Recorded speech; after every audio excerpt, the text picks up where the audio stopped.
시청자 여러분 안녕하십니까. 하루의 뉴스를 정리해드리는 YTN 뉴스라이트입니다. 헌정사상 첫 국무위원에 대한 탄핵소추안이 오늘 헌법재판소에서 만장일치로 기각됐습니다. 이상민 행안부 장관은 직무정지 167일 만에 곧바로 업무에 복귀했는데 이 기간 장관의 업무 공백 책임을 둘러싸고 정치권 공방이 또 벌어지고 있습니다. 익산으로 부여로 여야는 오늘 일제히 수해 복구 현장으로 달려왔죠. 수해 중 출장을 떠나 논란이 됐던 야당 의원들은 오늘 조기 귀국하며 사과했습니다. 이런 가운데 홍준표 대구시장 이틀째 수해 봉사 중인데요. 이유 있는 봉사일까요? 오늘 나이트 포커스에서 다룰 내용들입니다. 화요일 뉴스나이트 오늘의 헤드라인부터 정리해드립니다.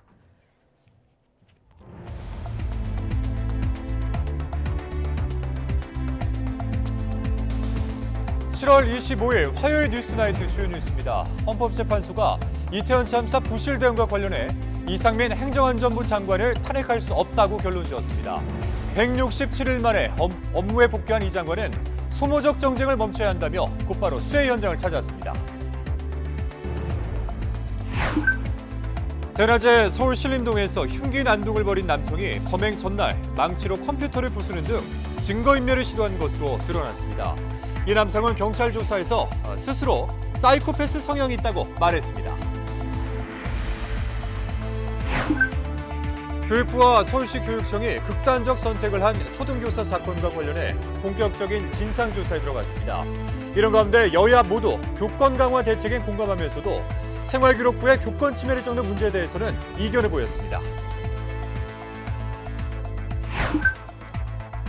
수해 속 해외 출장 논란을 빚은 더불어민주당 소속 의원들 일부가 오늘 조기 귀국했습니다. 수해 중 골프로 징계 절차가 시작된 홍준표 대구시장에 대한 당 차원의 징계 수위는 이르면 내일 결정됩니다. 우리나라 2분기 경제 성장률이 이전 분기보다 0.6% 증가했습니다. 1분기보다는 나아진 거지만 수입이 줄어든 영향이 큰 불황형 성장이라는 분석입니다.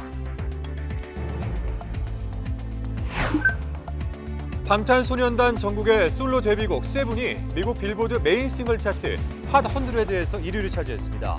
K-팝 솔로 가수가 이 차트에서 1위에 오른 건 같은 팀 지민에 이어서 이번이 두 번째입니다. 헌법재판소가 이상민 행정안전부 장관에 대한 국회 탄핵 심판 청구를 기각했습니다. 일부 발언이 부적절하긴 했지만 참사 대응 과정에서 현행법을 위반했거나 헌법상 국민보호 의무를 저버렸다고 보기 어렵다고 판단했습니다. 김철희 기자입니다. 헌법재판소가 이상민 행정안전부 장관을 파면해달라는 국회 탄핵 심판 청구를 기각했습니다. 지난 2월 국회에서 탄핵 소추된 지 167일 만으로 재판관 9명의 만장일치 결론입니다. 구인의 재판관 전원이 기각으로 판단하였으므로 다음과 같이 선고합니다. 주문, 이 사건 심판 청구를 기각한다. 헌재는 사전 예방 의무와 사후 대응 등 모든 쟁점에서 탄핵 사유를 인정할 수 없다고 밝혔습니다. 이태원 헬로윈 축제 주최자가 없었고 용산구청과 용산경찰서도 사전에 위험성을 보고하지 않아 참사 발생 전 이 장관에게 구체적인 예방 조치를 기대하기 어려웠다고 봤습니다. 참사 직후 중앙재난안전대책본부 등을 제때 가동하지 않았다는 주장엔 중대본 운영보다 실질적 초동 대응이 우선돼야 한다고 판단한 걸 불합리하다고 볼 수는 없다고 설명했습니다. 다만 경찰 소방 인력을 미리 배치해 해결할 문제는 아니었다는 등 참사 후 이 장관의 일부 발언은 부적절했다고 지적했습니다. 정정미 재판관 등 4명은 논란이 된 발언 일부가 국민 신뢰를 실추시켜 품위 유지 의무 위반에 해당한다는 별개 의견을 냈습니다. 또 문영배 재판관 등 3명은 이 장관이 현장 지휘소 도착까지 귀중한 시간을 허비해 국가공무원법상 성실 의무도 어겼다고 봤습니다. 행정안전부는 물론 국가에 대한 국민의 신뢰를 손상시켰습니다. 이는 국가공무원법 제56조가 규정한 공무원의 성실 의무를 위반한 것입니다. 하지만 이 같은 미흡한 대응을 이유로 행안부 장관을 파면해 책임을 물을 정도는 아니라는데 재판관 모두가 동의했습니다. 헌재의 탄핵 기각으로 5달 넘게 직무가 정지됐던 이 장관은 즉각 업무에 복귀했습니다. YTN 김철입니다. 이태원 참사 유가족들은 강하게 분노했습니다. 참사 때 참담한 아픔을 다시 느낀다며 이 장관 퇴진 운동에 나서기로 했습니다. 이명준 기자입니다. 국민은 이상민을 파면했다고 적힌 현수막을 들고 헌법재판소 앞에 다시 모인 이태원 참사 유가족들. 이상민 행정안전부 장관의 탄핵이 기각됐다는 소식이 전해지자 허탈감을 감추지 못했습니다. 유가족들은 오늘 선고 결정이 너무 참담하고 너무 아픕니다. 우리는 지난 2022년 10월 29일에 그 참담했던 아픔을 오늘 또 느낄 수밖에 없었습니다. 이태원 참사는 북한 소행이라는 외침에 유가족들이 반발하며 기자회견이 잠시 중단되기도 했습니다. 소동이 가까스로 정리되고 기자회견을 재개한 유족들은 헌법재판소가 이 장관에게 면죄부를 줬다고 규탄했습니다. 이 장관이 재난안전관리 총괄 책임자로서 의무를 회피하고 희생자의 존엄과 유가족의 권리도 훼손했지만 헌재가 인정하지 않았다고 지적했습니다. 더 이상 국민들의 편이 아니고 국민들을 보호해줄 수 있는 법은 없습니다. 유족들은 독립적 진상조사를 위한 특별법 제정을 촉구하면서 이 장관 퇴진 운동에도 나서겠다고 예고했습니다. 시민단체들도 헌재 결정이 아쉬움을 나타내며 유가족과 함께 행동하겠다고 힘을 실었습니다. 유족들 사이에서는 정말로 받아들일 수 없는 결정이라고 봅니다. 저희는 멈추지 않고 이상민 장관의 퇴진을 추진할 것입니다. 탄핵이 기각되며 이상민 장관은 167일 만에 직무에 복귀했습니다. 그러나 유족들과 시민사회 반발이 여전해서 법적 책임과는 별개로 이 장관의 정치적 도의적 책임론은 쉽게 가라앉지 않을 전망입니다. YTN 임영준입니다. 대통령실은 거대 야당의 탄핵소추권 남용은 국민의 심판을 받을 거라고 반응했습니다. 여당은 대통령실에 힘을 보탰고 야당은 헌재의 결정이 면죄부는 아니라고 반박했습니다. 박기환 기자의 보도입니다. 대통령실은 여당의 강한 반발에도 이상민 행정안전부 장관의 탄핵소추안을 밀어붙였던 민주당을 정조준했습니다. 제도의 목적과 요건에 맞지 않게 거대 야당이 탄핵소추권을 남용하는 건 반헌법적 행태라고 날을 세웠습니다. 국민의 준엄한 심판을 받을 거라는 경고도 빼놓지 않았습니다. 과반 의석을 무기로 쟁점 법안을 강행 처리하는 민주당의 최근 행보를 싸잡아 비판했다는 해석이 나왔습니다. 국민의힘도 이상민 장관에 대한 헌재의 탄핵 심판 결정은 당연한 귀결이라며 가세했습니다. 특히 민주당의 의회 폭주, 참사의 정쟁화로 재난관리 주무부처인 행정안전부의 업무가 차질을 빚었다고 꼬집었습니다. 국민적 참사를 정쟁의 수단으로 삼아서 국정 컨트롤 센터를 무력화시키는 이런 행태들은 더 이상 반복돼서는 안 됩니다. 습관적 탄핵병은 반드시 죗값을 치러야 한다는 거친 표현의 비판도 나왔는데 민주당은 반박했습니다. 국무위원에 대한 탄핵소추는 헌법이 보장하는 국회의 합법적인 권리라는 겁니다. 헌재가 탄핵안을 기각하긴 했지만 이상민 장관이 이태원 참사와 관련한 모든 책임에서 자유로울 수 없다는 점도 지적했다고 쏘아붙였습니다. 탄핵되지 않았다고 해서 모든 책임에서 자유로울 수는 없다 하는 것이 헌재 결정문에도 나와 있고 그 국민들의 저는 일반적 생각이라고 봅니다. 탄핵소추안 가결에 동참했던 정의당도 헌재의 판단이 이 장관의 무능과 무책임에 대한 면죄부가 될 수 없다고 강조했습니다. 장관 무늬만 달고 있지 말라며 이 장관의 거취 표명을 압박했습니다. 국민의힘은 헌법재판소 탄핵 심판 결정을 고리로 이태원 참사와 관련한 야당의 공세에 맞불을 놓을 가능성이 큽니다. 민주당 역시 이태원 참사 특별법 추진 등을 이어갈 태세여서 여야 간 신경전이 고조될 것으로 보입니다. YTN 박견입니다.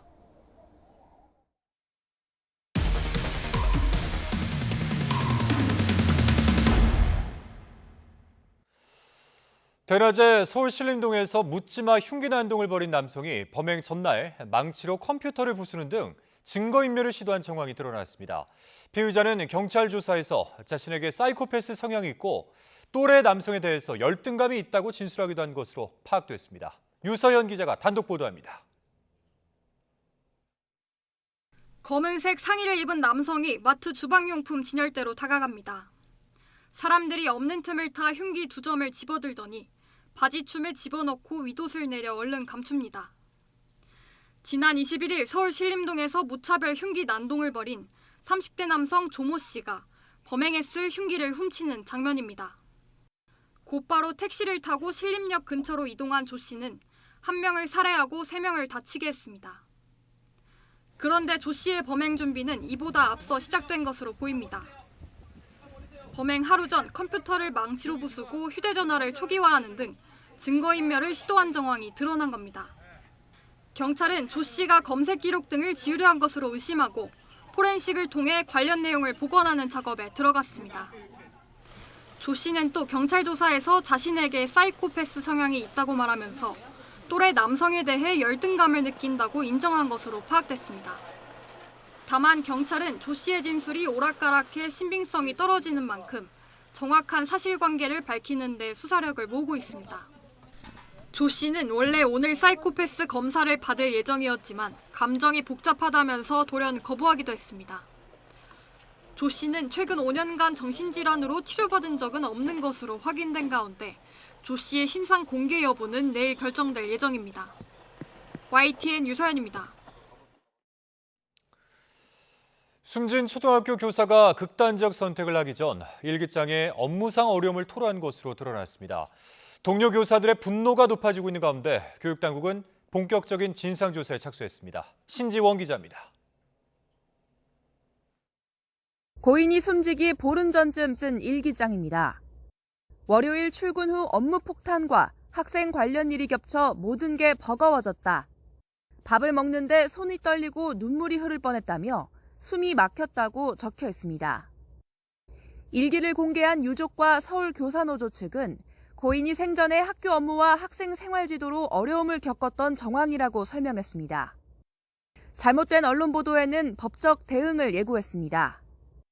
숨진 교사의 사촌 오빠는 자신의 블로그에서 특정 언론사가 일기장에 잠깐 언급된 내용을 전체 맥락처럼 호도했다고 비판했습니다. 또 아직 진상조사가 진행 중인 상황에서 무분별한 추측성 보도가 나갔다며 해명과 사과를 요구했습니다.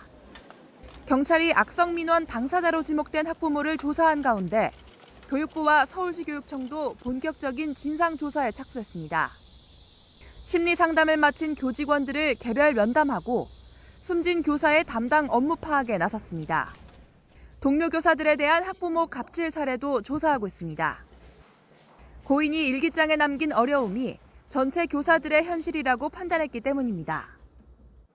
전국 교직원 노동조합 설문조사에 따르면 전국 교사 10명 중 9명은 서희초 교사의 사망 소식을 접하고 분노를 느꼈다고 답했습니다. 무력감이나 우울감, 자괴감이 들었다는 응답도 절반을 훌쩍 넘겼습니다. 또 교육활동에 어려움을 느낀 경험으로 학교에 적응하지 못하는 학생을 지도할 때를 가장 많이 꼽았고 과중한 업무나 학부모 민원이라는 응답도 80% 이상이었습니다. 교원단체들은 교권 침해 가해자에 대한 제재와 민원 처리 절차 개선이 시급하다고 강조합니다.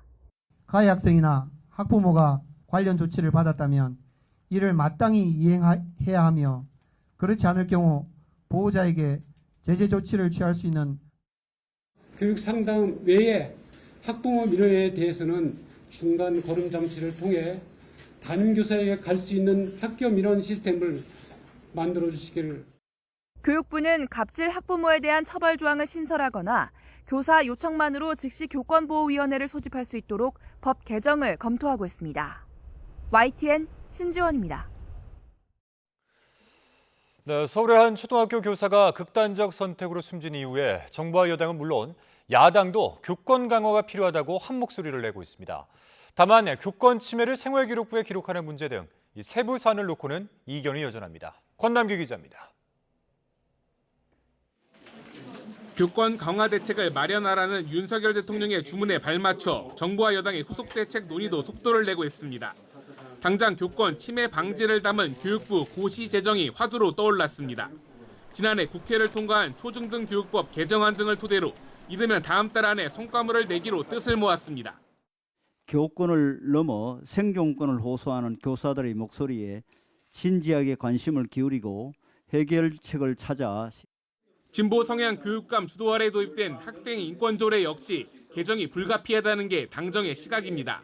학생 인권만 지나치게 강조해 교권 약화를 불러왔다는 겁니다. 한 발 더 나가 교육활동을 방해한 학생에 대한 조치 내역을 생활기록부에 담고 교사의 정당한 지도는 아동학대 범죄로 보지 않도록 관련법 개정을 추진하기로 했습니다. 도를 넘는 부분에 대해서는 명백하게 그 학생에 대해서 페널티를 줘야 된다고 봅니다. 퇴근 이후 수십 통의 문자 등 학부모들의 악성 민원 방지책도 검토할 예정인데 야당도 교권 보호의 필요성엔 공감하고 있습니다. 초등학교 교사가 숨진 사건을 계기로 교원들의 고충과 고민이 수면 위로 떠올랐기 때문입니다. 교사의 인권 침해 행위에 이르는 과도한 학부모 민원 방지 대책이 필요합니다. 다만 일부 대책을 놓고는 시각차가 뚜렷합니다. 특히 교권 침해 사실을 진학 자료로 쓰이는 생활기록부에 남기는 데 대해선 반대 입장이 명확합니다. 교사와 학생 간 극한 대립은 물론 어린 학생에게 이른바 낙인을 찍을 수 있다는 겁니다. 학생 인권조례 역시 교권 약화와 인과관계가 명확하지 않다며 개정 움직임에 선을 긋고 있습니다. 선생님의 인권과 학생의 인권이 함께 존중되고 보완되는 그런 좋은 방안을 교권 강화라는 큰 뜻엔 공감대를 이룬 정치권이 교권과 학생 인권이 조화를 이룰 수 있는 해법을 제도적으로 내놓을 수 있을지 앞으로의 논의 과정이 주목됩니다. YTN 권남기입니다. 생후 57일 된 아기를 학대해 숨지게 한 혐의로 체포된 친부에 대해서 경찰이 구속영장을 신청했습니다. 인천경찰청은 오늘 아동학대 치사 혐의로 28살 A씨에 대해서 구속영장을 신청했습니다. 앞서 경찰은 어제 오전 10시 40분쯤 인천의 한 병원에서 생후 1개월 된 아이가 두개골 골절과 뇌출혈이 있어 아동학대가 의심된다는 신고를 받고 A씨를 긴급 체포했습니다. A씨는 아동학대 혐의를 부인하고 있는 것으로 알려졌습니다. 쌍방울의 대북 송금에 관여한 의혹으로 기소된 이화영 전 경기도 평화부지사가 변호인 해임 문제를 놓고 법정 안에서 부인과 다툼을 벌이는 보기 드문 광경을 연출했습니다. 이 전 부지사는 부인이 제출한 변호인 해임 신청서에 동의하지 않는다고 했고 부인은 남편이 검찰의 유화적인 변호인 탓에 회유당하고 있다 이렇게 주장했습니다. 우종훈 기자의 보도입니다. 쌍방울 대북 송금에 개입한 혐의로 기소된 이화영 전 경기도 평화부지사의 41번째 공판. 당시 경기도지사인 이재명 민주당 대표에게 대북 송금과 관련해 보고했는지를 놓고 최근 입장을 재번복한 뒤라 이 전 부지사의 입에 어느 때보다 관심이 모였습니다. 대북 송금의 핵심 당사자인 김성태 전 쌍방울 회장의 증인 신문까지 이루어질 예정이었는데 재판은 예정대로 진행되지 못했습니다. 변호인 해임 여부를 두고 이 전 부지사 부부가 이견을 보이면서 변호인이 법정에 출석하지 않았기 때문입니다. 앞서 이 전 부지사의 부인은 남편이 하지 않았다고 주장하는 혐의를 변호인이 비공개 재판에서 일부 인정하고 있다며 해임 신청서를 냈습니다. 그러나 이 전 부지사는 아내가 오해하고 있다면서 해임에 동의하지 않는다고 밝혔습니다. 법정 방청석에 앉아있던 부인은 곧바로 반박했습니다. 이 대표에게 쌍방울 그룹의 방북 비용 대납 보고를 한 적 없다던 남편이 검찰의 유화적인 변호인 탓에 회유당하고 있다는 겁니다. 남편이 정신을 차려야 한다며 이런 상황이 반복되면 가족으로서 더는 변호를 도울 수 없다는 격한 말까지 쏟아냈습니다. 이 전 부지사는 묵묵히 듣기만 하면서도 변호인 해임에 동의하지 않는다는 입장만큼은 바꾸지 않았습니다. 피고인과 아내가 법정에서 보기 드문 다툼을 벌인 뒤 검찰은 외부 세력에 의해 재판의 독립성이 훼손될 우려가 있다며 절차 진행에 신경 써줄 것을 재판부에 요청했습니다. 이어 옥중 편지로 진술을 뒤집은 이유는 살펴봐야겠지만 이 전 부지사가 쌍방울이 방북 비용을 내준다는 보고와 관련해 검찰에서 상당히 구체적으로 진술했다며 이 대표에게 보고했다고 인정했음을 시사했습니다. 검찰은 이 전 부지사의 진술에만 의존하지 않고 쌍방울의 대북 송금이 누구의 정치적 목적을 위해 시작된 건지 증거를 통해 규명하겠다는 방침입니다. 이 전 부지사의 정확한 진술 내용과 배경에 대한 궁금증이 증폭되는 가운데 다음 재판은 다음 달 8일에 열릴 예정입니다. YTN 우종훈입니다. 여당 소속 현역 국회의원이 권영세 통일부 장관 등 추가로 가상자산을 신고한 의원들이 알려진 가운데 국민의힘이 국회 윤리심사자문위를 고발하기로 했습니다. 신고 내역과 관련한 비밀을 누설했다는 이유를 들었는데 야권에선 여권 핵심인 권 장관을 의식한 거냐는 비판이 쏟아졌습니다. 김경수 기자입니다. 국민의힘은 국회 윤리특위 산하 윤리심사자문위가 국회의원들의 가상자산 신고 내역을 언론에 공개했다고 비판했습니다. 김남국 의원 외에 추가로 가상자산을 보유한 여야 의원들의 명단이 보도된 걸 문제 삼은 겁니다. 자문위 일부 인사가 공무상 비밀 누설 금지 의무를 어겼다며 당 차원에서 검찰에 고발하겠다는 강수를 뒀습니다. 지금 법적으로 지켜야 될 절차를 지키지 않아서 법 위반의 정도가 묵인하기 곤란한 상황이라고 판단을 하고 있습니다. 의원들이 자발적으로 신고한 내용을 언론에 흘려 징계 논의가 진행 중인 김남국 의원을 살리기 위해 물타기 하려는 것 아니냐는 의심도 하고 있습니다. 그런데 이런 걸 마음대로 누설을 하고 그리고 이것을 물타기 해가지고 김남국 의원 제명을 막으려고 하는 거는 정말 잘못된 정치입니다. 국민의힘은 특히 자문위가 공개한 명단에 포함된 권영세 통일부 장관을 국회 윤리특위에 제소하라는 야당 요구에도 선을 그었습니다. 민주당은 적반하장, 내로남불이라고 맞받았습니다. 공직자가 사익을 추구해 이해 충돌이 의심된다는 점에서 권 장관과 김남국 의원 사례의 본질은 같다고 주장했습니다. 집권 여당이 여권 핵심인 권 장관을 보호해야 할 상황이 아니라고 날을 세웠습니다. 국민의 알 권리를 이런 식으로 고소고발을 통해 가지고 위축을 시키겠다? 국민의힘이 쓸데없는 짓을 하고 있는 것이고. 한 발 더 나아가 여당이 권 장관을 국회 윤리특위에 제소하지 않으면 직접 나서겠다고 경고했습니다. 권 장관은 장관 취임 이후 거래는 10건 미만이며 업무 중 거래는 없었다. 의원 시절에도 업무 시간 이전의 예약 거래다라며 아무 말 대잔치로 책임을 회피하고 있습니다. 권영세 장관은 장관 업무 시간에 거래한 적이 없고 4천만 원 정도 투자한 것을 두고 거래 횟수를 곱해 야당이 공세에 나선 거라고 반박하고 있습니다. 양측의 신경전이 팽팽한 가운데 김남국 의원에 대한 국회 윤리특위의 징계 논의에 이번 논란이 어떤 영향을 줄지 주목됩니다. YTN 김경수입니다. 국내 폭우 피해가 잇따르는 가운데 의원 외교차 베트남으로 출국해 논란이 일었던 더불어민주당 의원 4명 가운데 일부가 오늘 조기 귀국했습니다. 박정 의원은 인천공항 입국장에서 기자들과 만나 꼭 필요한 외교 활동이라 생각해 결정했지만 국민이 보기에는 적절치 않았다면 진심으로 사과드린다며 7월 국회 내 수해 관련 법안 통과를 위해서 최선을 다하겠다고 밝혔습니다. 박 의원은 물 관리 업무를 담당하는 환경부 등을 소관기관으로 둔 국회 환경노동위원회 위원장입니다. 국민의힘 윤리위원회가 수해 중 골프 논란에 휩싸인 홍준표 대구시장의 징계 수위를 이르면 내일 결정합니다. 징계를 앞둔 홍 시장은 수해 복구 봉사를 하면서 몸을 낮추고 있는데요. 당 내부에선 중징계가 불가피하다는 목소리가 이어지고 있습니다. 나혜인 기자입니다. 작업복 차림에 장화를 신은 홍준표 대구시장이 밭을 뒤덮은 진흙을 삽으로 연신 퍼냅니다. 폭우 피해가 잇따르던 지난 15일 골프 논란에 대한 당 윤리위원회의 징계 의결을 앞두고 경북 예천 수해 현장에서 자원봉사에 나선 겁니다. 대구시는 인력 지원이 절실한 곳을 찾은 것뿐이라고 설명했지만 홍 시장의 진정성이 징계 수위에 반영될 거라는 윤리위 반응을 고려한 거란 해석이 나옵니다. 징계 수위라는 것은 재반 사정이 다 감안이 돼서 윤리위원회에서 결정을 하게 돼 있습니다.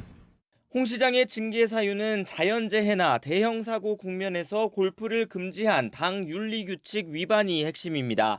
여기에 논란 초기 SNS나 언론 인터뷰 등에서 부적절한 행동이 아니었다고 거칠게 반박한 것도 징계 사유에 포함됐습니다. 앞서 홍 시장은 윤리위에 당시 골프를 치게 된 경위와 사과문을 제출했지만 전국적으로 수해가 우려되는 상황에서 부적절했다는 지적은 겸허하게 받아들입니다. 윤리위는 사과 전에 국민 정서와 동떨어진 해명을 했던 경위도 들어야 한다며 추가 소명을 요구했습니다. 애초 윤리위 회의 당일까지 2박 3일 수해복구 봉사를 계획했던 홍 시장은 일단 마지막 날 일정을 취소한 것으로 파악됐습니다. 다만 직접 서울 당사에 출석해 입장을 밝힐지는 여전히 미지수입니다. 윤리위는 홍 시장이 출석하지 않아도 징계 수위를 결정한다는 방침인데 당 내부에선 당원권 정지 이상 중징계가 불가피하다는 관측이 지배적입니다. 홍 시장이 사과하긴 했지만 만시지탄이라는 평가와 함께 징계 절차 개시 직후 치욕을 견딘다는 뜻의 사자성어를 SNS에 적은 것을 두고 싸늘한 시선이 이어지는 겁니다. 다만 17년 전 수해중 골프로 당에서 제명된 홍문종 전 의원보다는 지난해 수해 복구 현장에서 실현해 당원권 정지 6개월 징계를 받은 김성원 의원 사례가 기준이 되지 않겠느냐는 전망도 나오고 있습니다. 선출직 지자체장인 홍 시장이 중징계를 받더라도 당장 시정 활동에 큰 제약이 따르는 건 아닙니다. 다만 징계 수위에 따라 다음 공직선거 공천에서 불이익을 받을 수 있는 탓에 홍 시장이 반발할 수도 있어 윤리위의 선택에 관심이 쏠리고 있습니다. YTN 나인입니다. 다음 달 일본의 후쿠시마 오염수 방류가 유력한 가운데 한일 양국이 방류 계획과 관련한 실무급 협의를 이어갔습니다. 오염수 여론전에 공을 들이는 일본은 비판 여론에 대해서는 강하게 대응하고 또 유리한 부분은 최대한 성의 있게 설명하겠다는 강원 양면 전략을 쓰고 있습니다. 도쿄에서 김세호 특파원입니다. 후쿠시마 제1원전 오염수 방류와 관련한 한일 국장급 협의가 지난 5월 서울에 이어 2달여 만에 일본 도쿄에서 열렸습니다. 지난 12일 한일 정상회담의 후속 논의 성격입니다.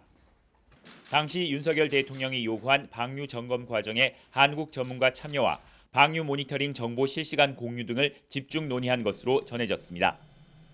이런 가운데 일본 정부는 인공지능과 유튜브를 동원해 여론전 다각화에도 공을 들이고 있습니다. 우선 오염수 방류의 안전을 알리는 유튜브 영상을 다국적 언어로 제작해 유리한 여론을 유도하는 데 힘을 쏟고 있습니다. 또 인공지능으로 오염수와 관련한 잘못된 정보를 찾아내 시정을 요구할 방침인데 불리한 정보를 최대한 억제하겠다는 겁니다. 중국의 오염수 방류 비판에 일본 정부와 여당이 연일 강하게 반박을 이어가는 것도 같은 맥락으로 해석됩니다. 実際にですね、中国において放出をされている処理水、この濃度がさらにですね、高いというのも事実であると思っておりまして。 다만 일본 정부는 한중일 협의체 재가동에 합의했다는 점을 강조하며 중국과의 극단적인 갈등은 피하려는 모양새입니다. 日中間の協力の方向性、また具体的な協力の在り方、さらには地域の諸課題等について議論するということは大変有意義だと考えております。 일본은 한미일 정상회담을 통해 오염수 방류의 정당성을 더욱 확보한 뒤 방류 시기의 가닥을 잡을 것으로 보입니다. 오염수 방류를 놓고 강원 양면의 여론전을 펼치는 일본. 하지만 오염수가 불안하다는 일본 내 여론도 적지 않은 만큼 일본의 전략이 소기의 성과를 거둘 수 있을지는 여전히 의문입니다. 도쿄에서 YTN 김세호입니다. 우리나라 경제가 2분기에도 힘겨운 성장을 이어갔습니다. 수입이 줄어든 영향이 컸을 뿐 소비와 투자, 수출은 모두 부진해서 겨우 불황형 흑자를 만들었습니다. 김지성 기자입니다. 지난 2분기 우리나라 경제 성장률이 0.6%를 기록했습니다. 지난 1분기 역성장에서 벗어난 데 이어 2분기 연속 플러스 성장한 겁니다. 지난해 대비 상반기 경제 성장률은 0.9%로 한국은행 전망치 0.8%를 웃돌았습니다. 하지만 내용을 보면 마냥 웃을 순 없습니다. 소비와 투자 등 내수 성적이 모두 뒷걸음친 겁니다. 1분기 성장을 주도했던 민간 소비는 도로 위축됐고 정부 소비도 코로나 방역 관련 지출이 줄며 감소했습니다. 대부분 성장률을 끌어내린 가운데 그나마 순수출 덕분에 힘겨운 성장을 이어간 겁니다. 하지만 이 역시 원유와 천연가스 재고가 많아 수입이 크게 줄었기 때문일 뿐 정작 수출은 1.8% 감소했습니다. 그러니까 소비와 투자 등 내수 부분은 규모가 줄었지만 순수출의 규모는 더 내수 감소폭보다 컸기 때문에 성장률이 플러스 나온 것입니다. 한국은행은 자동차, 반도체 수출과 제조업 생산이 증가했다며 그동안 부진이 조금씩 완화하고 있다고 평가했습니다. 소비도 2분기에는 일시적인 요인으로 주춤한 만큼 3분기에는 완만한 회복세를 보일 거로 내다봤습니다. YTN 김지선입니다. 국방부는 미국 하와이에 안치 중인 6.25 전쟁 국군 전사자 7명의 유해가 73년 만에 내일 고국으로 돌아온다고 밝혔습니다. 유해 7구 가운데 3구는 북한에서 발굴된 뒤 미국이 전달받은 유해고 한 구는 미국이 한국에서 자체적으로 발굴했으며 나머지 3구는 미태평양 국립묘지에 안장돼 있던 6.25 전쟁 전사자 무명용사 무역을 재개장해 확인한 유해입니다. 유해 7구는 공군 다목적 공중급유 수송기를 통해 국내로 봉환될 예정인데 한국 방공식별구역에 진입할 때부터 공군 F-35A 전투기 편대의 호의를 받아 서울공항에 도착한 뒤 유해 봉환식이 거행됩니다. 학원에 문제를 만들어 판 고등학교 현직 교사들이 국세청에 무더기 적발됐다는 소식입니다.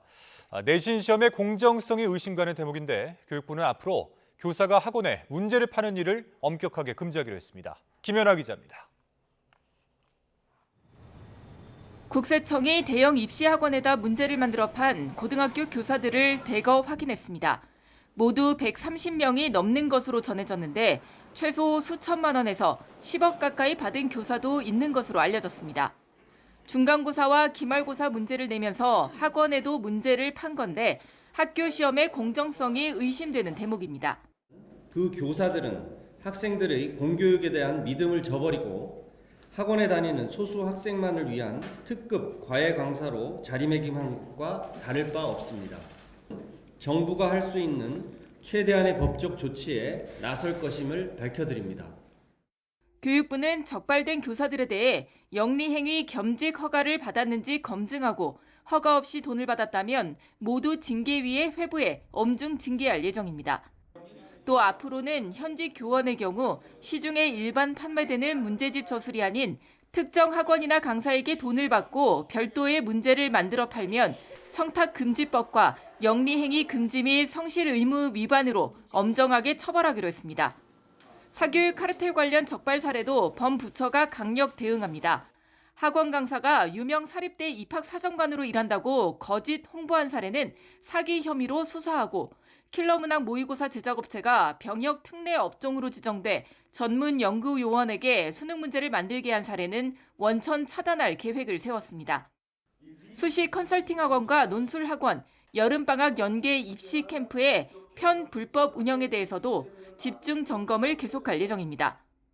유아 영어 학원은 편법, 불법 운영 합동 점검 결과를 공유해 지도 점검을 더욱 강화하고 다음 달 중 유아 국가 책임 강화를 통한 사교육비 경감 방안을 마련하기로 했습니다. YTN 김현아입니다.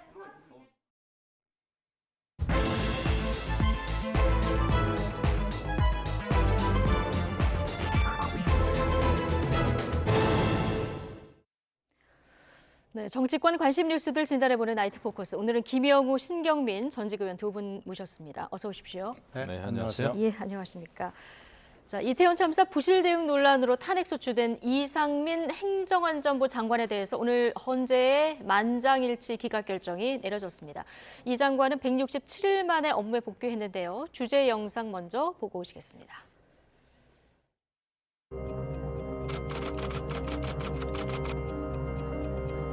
통상과 달리 경찰이나 소방 인력이 미리 배치함으로써 해결될 수 있었던 문제는 아니었던 것으로 그냥 모른 척하고 가십니다. 누구랑 먼저 말씀을 하셔야 되는데요. 행정안전부 장관 이상민 탄핵 소추안은 가결되었음을 선포합니다.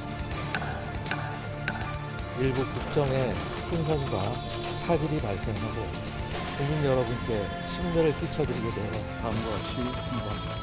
주문, 사건 심판 청구를 기각합니다.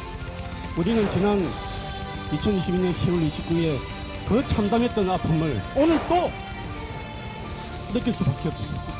저의 오랜 시간 공백으로 인한 그런 것들을 2배, 3배의 노력을 기울여서 더 열심히 하도록 하겠습니다.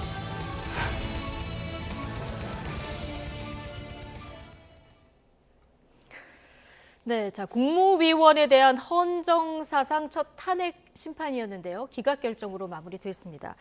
만장일치 기각 결정이 내려졌는데요. 예상하셨습니까? 만장일치까지는 몰라도 기각될 것이라는 그 예측은 뭐 여당이든 야당이든 예측이 좀 많았어요. 예. 왜냐하면 이제 법적인 측면에서 이제 헌재가 그 판결을 내린 것이기 때문에 그런 예측은 좀 가능은 했습니다. 근데 이제 결국 만장일치죠. 이런 상황에서는 제가 볼 때는 여당이든 야당이든 이 헌재 판결을 어떻게 겸허하게 잘 해석하는가 굉장히 중요하다고 봅니다. 네. 이걸 가지고 이 사건에 있어서 승기를 잡았다. 뭐 이런 식으로 아마 해석해서는 좀 곤란하지 않겠나 싶고요. 일단은 그 이상민 행안부 장관에 대해서 탄핵 소추를 좀 급하게 밀어붙인 측면이 있죠, 민주당이. 그래서 결국은 167일이라고 하는 그 국무위원회 업무 공백이 생겼습니다. 그래서 그거에 대해서는 이제 민주당도 좀 자성해 봐야 된다 이렇게 생각하는데, 근데 이 헌재 판결이 나오고 나서도 민주당에서는 이상민 장관은 도덕적 책임을 지고 물러나야 된다. 이렇게 또 계속 해석을 하는 그런 목소리가 있더라고요. 저는 그래서는 곤란하다고 생각합니다. 여야 모두가 지금 정치적으로 해석을 그렇죠. 하면 안 된다. 일단은 그 업무 복귀 빨리 하는 게 맞고 지금 이제 피해 또 복구해야 되는 상황이고요.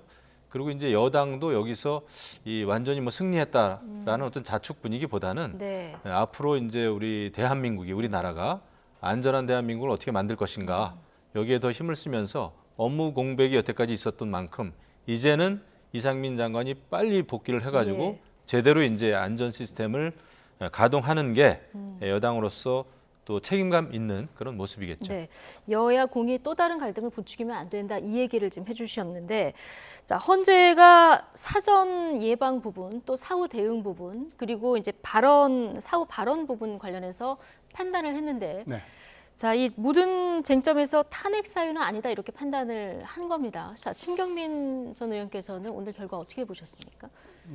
예상은 물론 했고요. 그리고 이 결정, 기각 결정은 존중받아야 됩니다.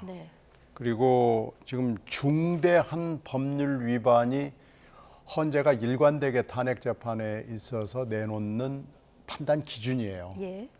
그러니까 그것이 국무위원이 됐건 대통령이 됐건 지금 탄핵을 받아들인 것도 지금 있잖아요. 그리고 기각한 것도 있는데 기각을 했을 때의 이유도 또 인용을 했을 때 받아들였을 때의 이유도 중대한 법률 위반이 있었느냐 없었느냐라는 겁니다. 노무현 전 대통령 탄핵 때도 똑같은 기준을 제시를 했습니다.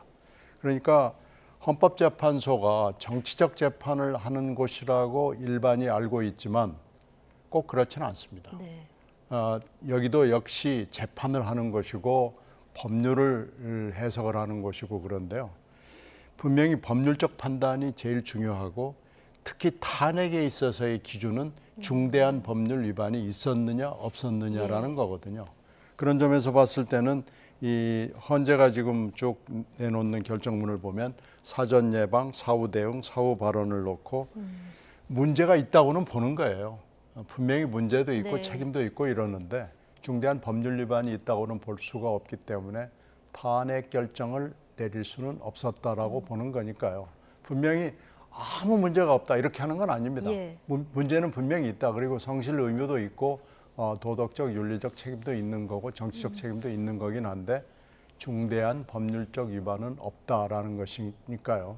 이것을 여야가 잘 해석을 해가지고 금방 김 의원께서 말씀하신 대로 야 이겼다 뭐 된 거다 이렇게 가서도 안 되고요.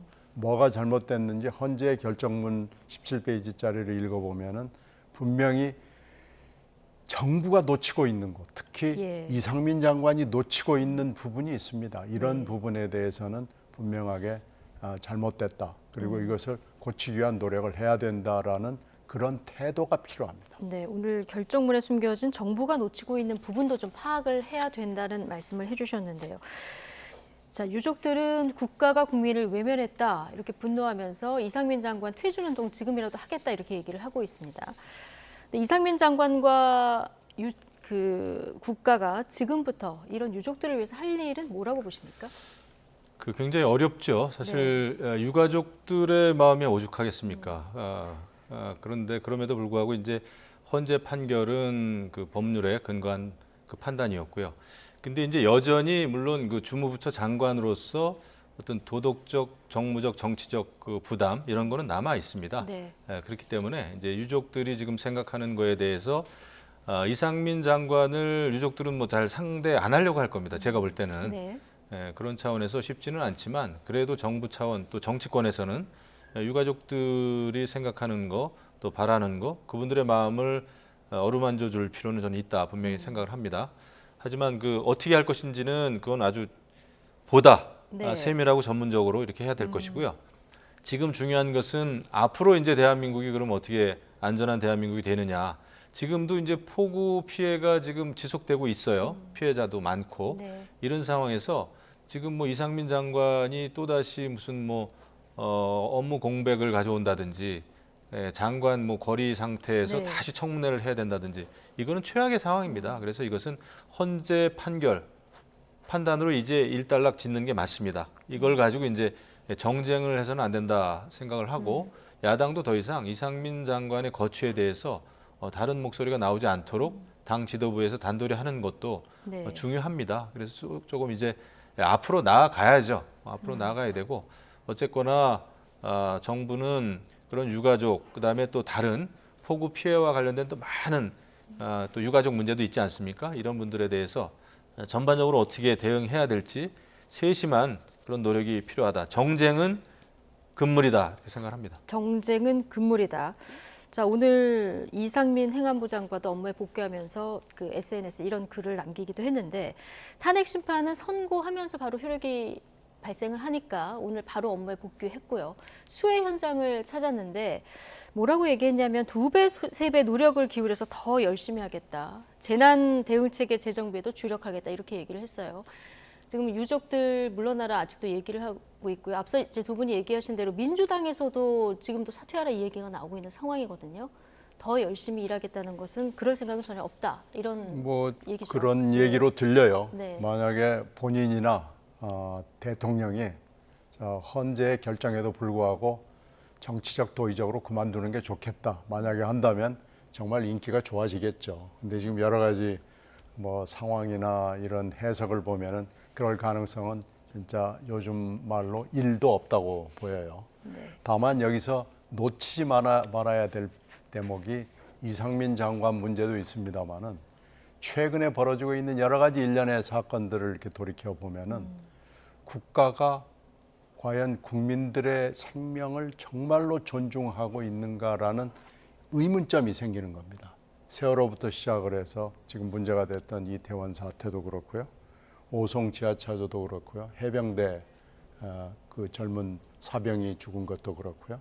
그리고 이 서희초등학교 이 문제를 다루는 것을 국가의 그 어떤 태도 그리고 이 문제 이슈에 접근하는 방식을 보면은 과연 금방 이상민 장관이 얘기를 했던 것처럼 국가가 과연 진지하게 이 문제를 다룰 태도와 능력이 있는 것인가라는 근본적인 의문이 듭니다. 그래서 이런 부분에 대해서 좀 자세를 점검을 하고 고쳐 잡아서 좀 이런 인상을 주지 않도록 이런 태도가 왜 나올까라는 의심이 들지 않도록 국가가 뭔가 좀 바꿔야 될 시점이 됐습니다. 지금 여러 번 경고가 나온 거니까요. 좀 진지하게 받아들였으면 좋겠습니다. 네. 대통령실에서도 반응이 나왔는데요. 목적에 안 맞는 탄핵은 준엄한 심판을 받을 것이다. 자, 이런 입장들이 좀 나왔는데요. 어떻게 보셨습니까? 그러니까 이제 사실 이상민 장관은 뭐 법적 도덕적 책임이 있죠. 그래서 이제 그 사건이 발생하고 나서 즉각적으로 뭐 사퇴 그런 그 목소리도 굉장히 높았습니다. 하지만은 민주당이 이제 탄핵 소추를 밀어붙였죠. 그래가지고 결과적으로는 업무 공백이 또 있었고 그 사이에 또 많은 재난재해 사건이 또 벌어졌습니다. 그렇기 때문에 아마 그런 거에 대한 민주당에 대한 비판으로 저는 이제 받아들이는데 그거는 뭐 국무위원이 업무 공백을 가져왔으니까 민주당이 이제 탄핵 소추를 하면서 그거에 대한 비판이라고는 보지만 이제는 현재와 이제 미래, 내일을 생각해야 될 때다 이렇게 생각을 합니다. 그래서 이제 그 행정안전부 주무부처 장관이니까요. 그리고 장관 스스로도 이제 수해 복구 현장으로 달려가지 않았습니까? 예. 저는 그거는 잘하는 일이다 생각을 하고 그런 자세로 임해야 된다 이렇게 생각을 하죠. 여기서 이 헌재 판단을 가지고 어느 정당이 더 겸허하게 잘 판단하고 어느 정당이 정말 개혁을 위해서 해야 될 일들을 착실하게 해 나가는가를 국민들은 보겠죠. 네. 여기서 이거 뭐 이겼다 졌다의 그런 기준으로 이 헌재 판단을 보지는 않을 겁니다. 네. 그래서 그리고 이제 정치권도 앞으로는 국무위원에 대해서 탄핵 소추부터 생각하고 뭐 심판하자 정치적으로 이런 판단은 안 하는 게 좋겠죠. 왜냐하면 민주당에서도 처음에 이것이 탄핵이 받아들여지지 않을 거라는 얘기를 많이들 했었거든요. 예. 그럼에도 불구하고 탄핵 소추를 했습니다. 그래서 그것은 맞지 않다 이렇게 생각합니다. 네. 지금부터 어느 정당이 어떻게 하느냐 이거 국민들이 보고 다 판단할 것이다 이렇게 보셨는데요. 자, 여당은 어쨌든 조금 전 말씀드린 대통령실 입장하고 비슷한 그 기조를 보이고 있고요. 야당은 여전히 좀 책임에서 자유로울 수 없다 이런 입장이긴 한데요. 자, 지금 박광원 원내대표가 있고요. 그리고 탄핵을 주도했었던 박홍근 원내대표가 있는데 그 전현직 원내대표 사이에는 약간 좀 온도차가 느껴지는 것 같습니다. 네, 약간 차이가 있죠. 네. 뭐 당시에 원내대표로서는 이렇게 얘기할 수밖에 없다는 생각은 들어요.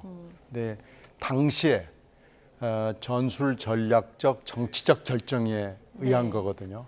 그러나 지금은 상황도 좀 바뀐 데다가 당시에도 이게 헌재에서 받아들여질 가능성이 너무나 낮다. 네. 아무리 헌재가 정치적 기관이라고는 하지만 그래도 법적 토대 위에서 결정을 내리는 거기 때문에 법적인 것을 검토하지 않을 수가 없고 그것을 염두에 두지 않을 수가 없는데 너무 정치적 결정을 한 것이 아니냐라는 비판이 있었고요. 그 비판이 불행하게도 민주당 입장에서는 불행하게도 맞아 떨어진 겁니다. 예. 그러니까 그런 점에서는 전술 전략을 그 당시에 잘 썼어야 되는데 어떻게 써야 맞다고 보십니까? 저는 그 당시에 탄핵으로 바로 몰고 가는 것보다는요. 예.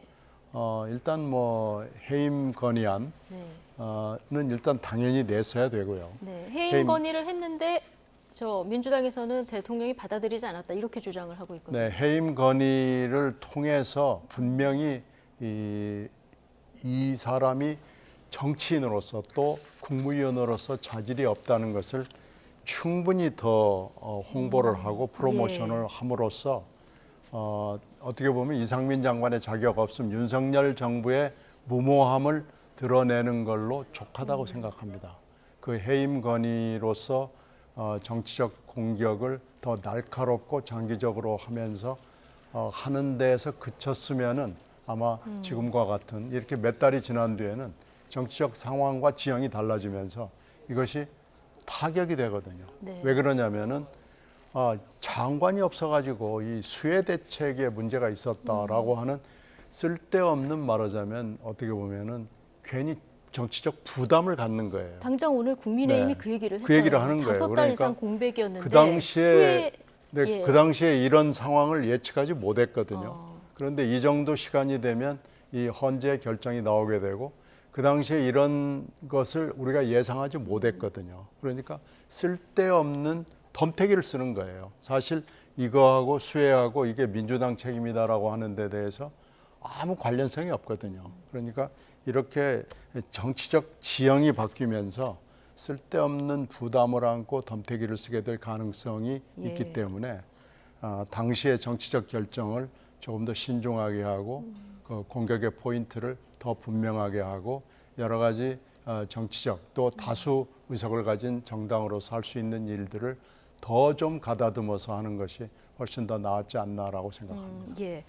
지금이라도 늦지 않았습니다. 민주당은 이상민 장관이 업무 복귀한 이상 빨리 수해 복구도 그렇고 잘해주길 바란다 이렇게 해야 돼요. 그런데 오늘도 보니까 뭐 보수 헌법재판관 숫자가 많기 때문에 이런 결과가 나왔다 막 그러는데 만장일치로 나왔단 말이죠. 그래서 이것을 자꾸 진영, 보수와 진보의 그런 그 진영 논리로 해석을 하면 안 된다 이거죠. 그래서 이제는 업무 복귀했으니까 최선을 다하는 것이 이제 맞다 그렇게 네. 생각합니다. 헌재의 결정이 나온 만큼 이제 또 다른 갈등보다는 양당 모두 이제 새롭게 국민을 위해서 무엇을 해야 될 것인가, 자, 이 부분을 생각해야 된다는 것이 오늘 두 분 전직 의원의 얘기셨고요. 자, 수해 복구에는 여야가 한 마음인 것 같습니다. 오늘 모두 여야 모두 다 이제 수해 현장으로 갔습니다. 여당은 익산을 갔고 야당은 아마 부여로 간 것 같은데요. 그런데 앞서 해외 출장 논란이 있었던 민주당 의원들이 있었는데 오늘 좀 조기 귀국하면서 사과 입장도 밝혔어요. 네. 어떻게 보셨습니까? 가지 않았어야죠. 그 우크라이나의 대통령이 간 거에 대해서 그렇게 얘기를 했고 명품 쇼핑에 대해서 비난을 하고 그걸 수혜와 연관을 지었기 때문에 네. 이 정도 되면은 해외 출장에 대해서 굉장히 신중하게 생각을 했었어야 되고요. 정말로 부득이하게 갈 수밖에 없는 사연이라고 그러면은 국민 앞에 밝히고 가면 됩니다. 이렇게 수혜가 극심하고 그런데도 갈 수밖에 없는 갈 수밖에 없는 이유는 예. 이겁니다. 그리고 뭐 가령 전체가 다 갈 수는 없고 이분은 꼭 가야 됩니다라고 하든지요. 네. 그 이유를 분명히 설명을 하고 공개적으로 공식적으로 갔으면 문제가 없었을 거예요. 근데 이렇게 슬쩍 갔다가 마냥 언론에 걸린 거죠. 예. 또 중간에 또 돌아올 수밖에 없는 사정이 생긴 건 이건 태도의 문제인 것 같습니다. 그래서 이건 빨리 돌아온 건 잘했고요. 네. 앞으로도 이런 비슷한 상황이 생길 수밖에 없는데 이렇게 되면은 역시 honesty, 그러니까 정직하게 하는 것이 가장 좋은 정책이다라고 말씀드릴 수밖에 없습니다. 정말 뭐 수해 와중이라도 꼭 필요한 일정이라면 국민에게 보고하고 가면 된다라는 말씀해 주셨는데 육선의 박병석 의원만 지금 현지에 남아서 남은 일정을 소화하고 이제 세 분이 귀국을 한 건데요.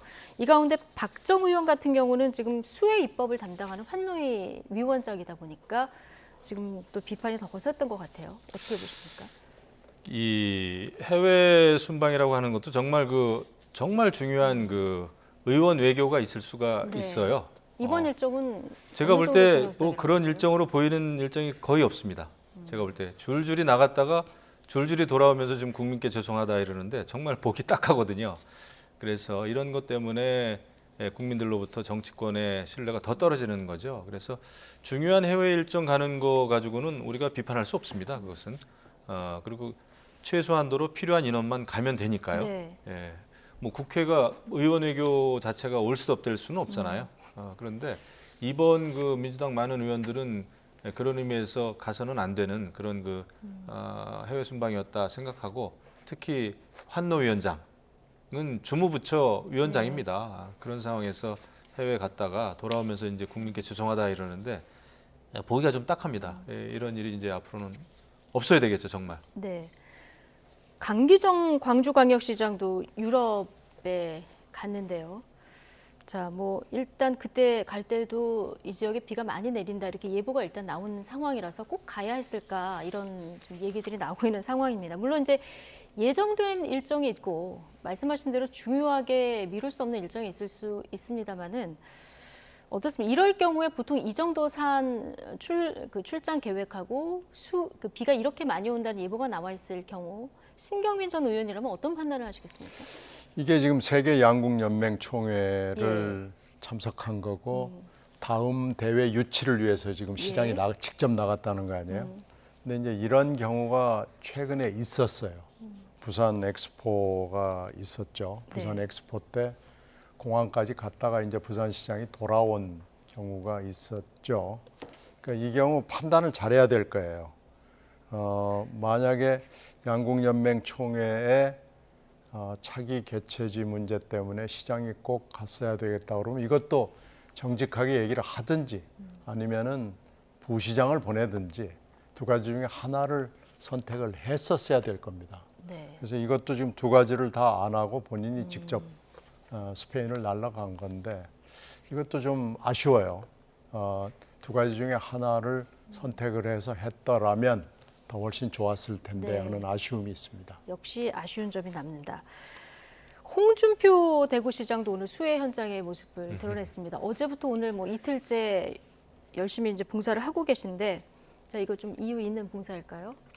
뭐 열심히 하시니까 보긴 좋습니다. 네. 예. 근데 이제 간혹 많은 분들은 지금 이제 당에서 진행 중인 징계 때문에 이렇게 하는 게 아니냐 이런 좀 비판도 나오곤 있습니다만은 당연히 저는 그 수해봉사 지금 다른 그 당원이나 의원들 다 하고 있기 때문에 그 하는 게 맞다 이렇게 보고요. 지난번에 뭐 골프 발언은 잘못됐다고 또 그 본인이 사과는 했죠. 그래서 그렇게 이제 받아들여야 될 것이고 이것은 앞으로 지난번에 뭘 잘못했다 뭐 이런 거보다는 광역 단체장으로서 또 특히 선출직 아닙니까? 이런 상황에서 이런 재난재해는 우리 지역과 남의 지역이 사실 있을 수가 없어요. 또 대권 주자셨고 당대표도 2번이나 하셨고 하기 때문에 지금 같은 마음으로 수해봉사하시고 하면은 그 진정성이 좀 전달이 되지 않을까 이렇게 생각합니다. 네, 일손이 절실한 곳이 있어서 갔다 오늘 이렇게 또 얘기를 했는데 또 내일 윤리위가 열리다 보니까 여러 가지 해석이 뒤따르는 상황입니다. 홍준표 시장이 지난번에 SNS에 과하지 여기 사자성어 올렸다가 내린 이후에 지금 SNS도 안 하고 이렇게 봉사도 하고 있는데 윤리위 그 징계 수위에 좀 영향을 미칠까요? 글쎄 뭐 연 사흘을 자원봉사를 했다고 그래요. 얼마나 급했으면 그러겠어요. 그러니까 지금 말도 안 되는 변명을 늘어놓은 거에다가 그 한신 옛날 고사성어를 해서 한신의 그 고사성어를 인용을 해서 또 올렸다가 내렸다가 뭐 하는 걸로 봐서는 지금 뭐 중징계가 좀 가능성이 높아 보이는 상황이죠. 그러니까 그 분위기를 읽고 지금 그런 것 같은데요. 일단 정치적 미래는 매우 불투명해진 것 같고 특히 그 홍카콜라로 하는 그 홈클럽의 팬들한테 굉장히 많은 실망감을 준 건 확실해 보여요. 일단 정치적 미래는 금이 갔다고 보여지고요. 정치적 미래와 연결돼서 이 징계도 굉장히 지금 어려워지는 거 아닌가 싶고요. 특히 당대표의 입장이나 용산 대통령실의 입장에서는 잘 걸렸다 싶은 게 영남 지역의 공천이나 공천 전반에 대해서 시비를 걸 수 있는 상당히 중요한 인물이자 유일한 인물이 홍 시장이거든요. 근데 이 홍 시장이 이렇게 잘 걸려가지고 중징계를 내려도 지금 잭소리를 못하게 돼서 아마 그 상대방에 있는 쪽에서는 굉장히 기분이 그렇게 썩 나쁘지는 않을 겁니다. 그래서 저는 이 중징계 가능성이 열려 있다고 생각합니다. 아, 그런 의미에서 중징계 가능성이 열려 있다. 그리고 너무 잘못했어요. 너무 잘못했다. 네, 그 3가지 얘기를 하는 게 다 말이 안 되잖아요. 매뉴얼이 없다느니, 대구에는 피해가 없다느니, 그리고 뭐 프라이버시라느니 하는 게 이런 얘기를 하는 공직자는 전 들어본 적이 없습니다. 이게 아마 대한민국 헌정사에서 거의 유일한 최고위급 정치인일 거예요.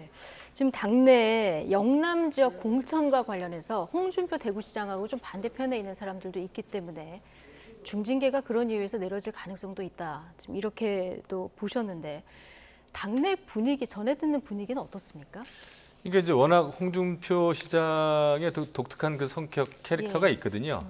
그래서 뭐 할 말하고 막 그러는데 이번 폭우 피해에서는 해서는 안 될 말을 한 거죠. 왜냐하면은 어느 정치인, 어느 개인도 개인의 소신과 철학, 습관 이런 건 다 있죠. 근데 이번에 이제 골프 친 거 가지고 그런 얘기를 막 했단 말이죠. 홍준표 시장이. 하지만 선출직의 경우에는 자신의 소신과 생각이 다 있지만 국민들 눈치를 보는 게 공직자입니다. 선출직 공직자의 운명이고요.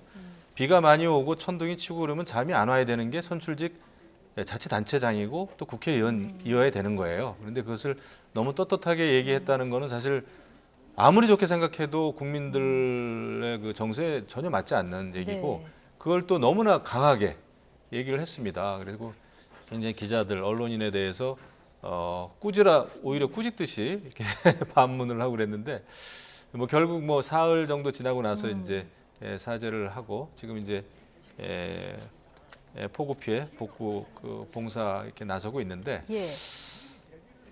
조금 착잡하긴 합니다. 씁쓸하긴 해요. 이게 징계 절차가 이제 진행되고 있는 상황이다 보니까 얼만큼 이렇게 좋게 볼까 이런 것도 있지만 제가 볼 때는 당내에 사실 당 대표, 당 지도부와 홍준표 시장이 여태까지 보인 행태는 굉장히 어떤 갈등 상황이었어요. 예. 대립이고. 그런 반면에 또 윤석열 대통령의 여러 가지 행보에 대해서도 옹호하는 발언도 많이 하지 않았습니까? 많이 했죠, 최근에는. 예. 하지만은 제가 볼 때는 모르겠습니다. 이건 저 개인의 생각입니다만은 대선 후보였다가 실패하고 대구시장이 되지 않았습니까? 그러고 나서 계속 중앙 정치에 대해서 SNS를 통해서 평론, 평가를 많이 했단 말이에요. 네. 근데 그게 썩 좋아 보이진 않았습니다. 더더군다나 이번에 폭우 때 했던 발언이 징계 수위 여부와 관계없이 남을 것 같아요. 정치인의 어록이기 때문에 이제 그런 거에 대해서는 징계 수위와 관계없이 아마 대구시장으로서는 그거에 대해서 어떤 자세로 또 그것을 또 극복해야 되는지 그거는 저는 여전히 숙제로 남는다고 봐요. 발언이나 행위의 부적절성 이런 걸 논외로 하고요. 윤리위 판단에 정치적인 판단도 들어갈 수 있습니까? 들어갈 수 있겠죠. 저는 근데 기본적으로 당내 윤리위, 뭐 민주당도 이제 윤리위 비슷한 게 있습니다만은 윤리위가 여태까지 제대로 기능을 한 적이 있나 이런 생각을 하고 윤리위 자체도 저는 적절치 않다 이런 생각을 많이 합니다. 무슨 기능 면에서도 그렇고요, 효능 면에서도 그렇고 윤리위를 저는 그렇게 크게 신뢰하지 않아요. 또 국회 윤리위도 그렇고요. 알겠습니다. 자, 내일 징계위가 열리니까 징계 수위가 결정될지 좀 지켜보도록 하고 주제 바꿔보겠습니다. 자, 이화영 전 경기도 평화부지사 지금 쌍방울그룹의 불법 대북 송금 의혹 관련해 재판을 받고 있는데요.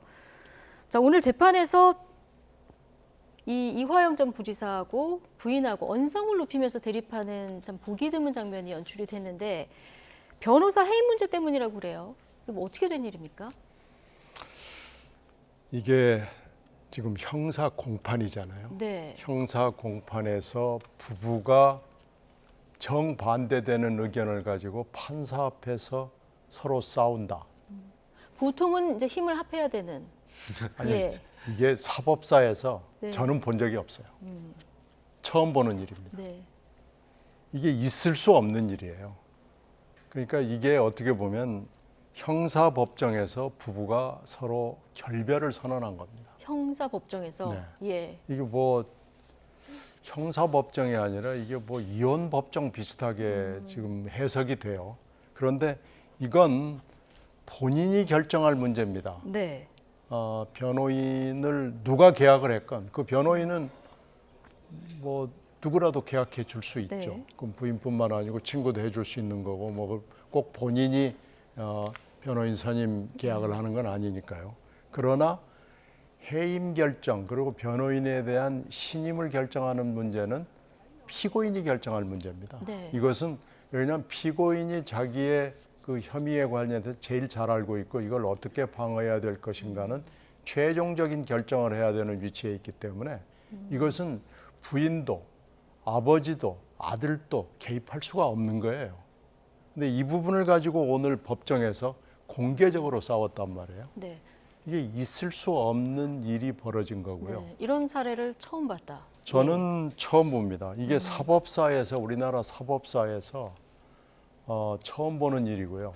이건 아마 두고두고 이게 회자가 될 일이에요. 그리고 이 사건이 갖는 의미, 특히 오늘 공판이 갖는 의미가 어떤 의미를 갖는 건지 굉장히 중요하거든요. 지금 이화영 전 부지사의 진술이 왔다 갔다 하면서 지금 몇 번 바뀌었거든요. 근데 검찰에서 최근에 얘기했던 참고인 진술이 과연 이것이 맞느냐 안 맞느냐 하는 것을 오늘 공판정에서 얘기를 하면 이게 이제 증거 능력을 갖게 되는 거거든요. 그러니까 오늘 재판정에서 이 진술이 어떻게 되느냐라는 것을 이 사건에 관계되는 사람은 이재명 대표를 포함해서 모두 다 굉장히 숨죽이면서 기다리고 있는 건데 그게 어떻게 된 건지 좀 오늘 진위를 파악할 수 있었을 텐데. 그게 지금 일어나지 않고 부부싸움이 돼버렸거든요. 그래서 이게 이제 뭐 일주일쯤 후쯤 뭐 되게 일주일 안에는 뭐 열리겠죠. 오늘 오후에 열릴 뻔했는데 오후에 결국 이게 사실상 속개되지 못했습니다. 왜 그러냐면 변호인들이 오질 못했거든요. 그러니까요. 그러니까 이제 다음에 이 진술의 진위에 대해서 다시 또 봐야 될 텐데요.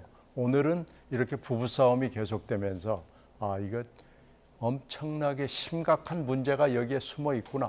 뭔가 모르지만 정치적 갈등이 여기 잠복돼 있구나라는 것이 만천하에 공개가 되어버렸습니다. 그러니까 뭔가 좀 물음표들이 따라붙는데 검찰도 외부 세력에 의한 재판 독립성 훼손을 우려한다 오늘 이런 입장이 있었고요. 자, 그러니까 이화영 전 부지사의 부인이 남편 변호인단에 그 해임 신고서를 제출했는데 정작 이화영 전 부지사는 나는 동의하지 않았다. 그렇죠. 이렇게 얘기를 한 거고 이 부인은 또 남편이 정신을 안 차리면 앞으로 재판을 가족 도움 없이 홀로 치를 수 있을 것이다. 이런 얘기까지 한 걸 봐서 어떤 상황으로 추측하십니까? 저는 간단합니다. 제 생각입니다만은 이화영 부지사는 뭔가 진실을 이야기하고 싶어 했고 또 검찰 앞에서 한번 얘기를 한 것 같은데 그것이 이제 부인의 탄원서 이후에 또 옥중 편지를 쓰면서 번복된 것처럼 보이고 막 이런 사태가 지금 계속되고 있어요. 이렇게 봤을 때 이화영 부인 같은 경우에는 오히려 남편인 이화영 부지사보다는 이재명 당대표를 보호하려고 하는 것 같습니다. 지금 쭉 흐름이 그렇지 않습니까? 네.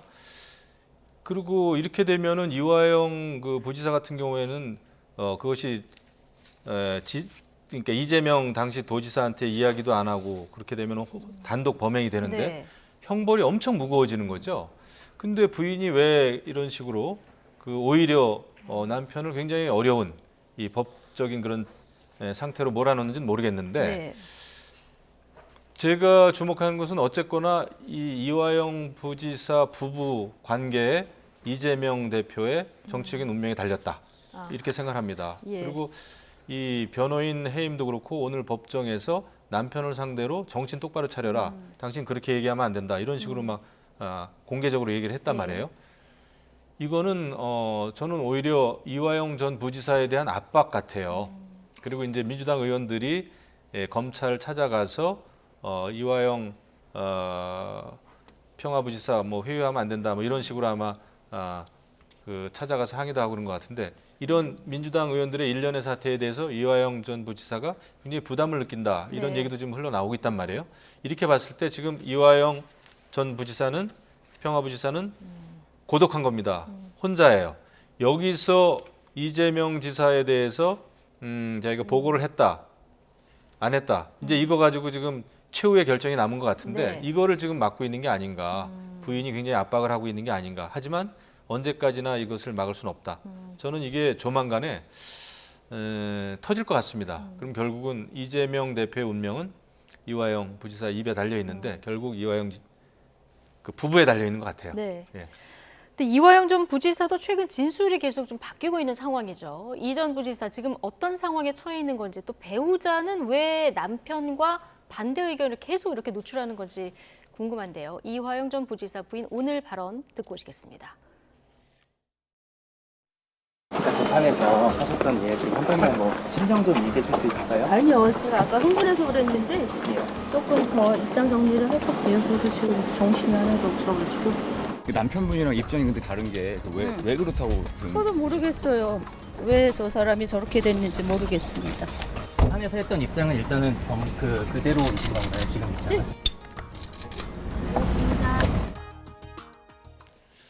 왜 저 사람이 저렇게 됐는지 나도 모르겠다라는 얘기를 지금 듣고 오셨는데 지금 이 전 부지사 진술 변화가 검찰의 유화적인 변호인단에 좀 문제가 있다. 이 배우자는 이렇게 보고 있는 것 같은데 그럼 지금 변호인단도 의견이 둘로 나뉜 이런 상태라는 거죠?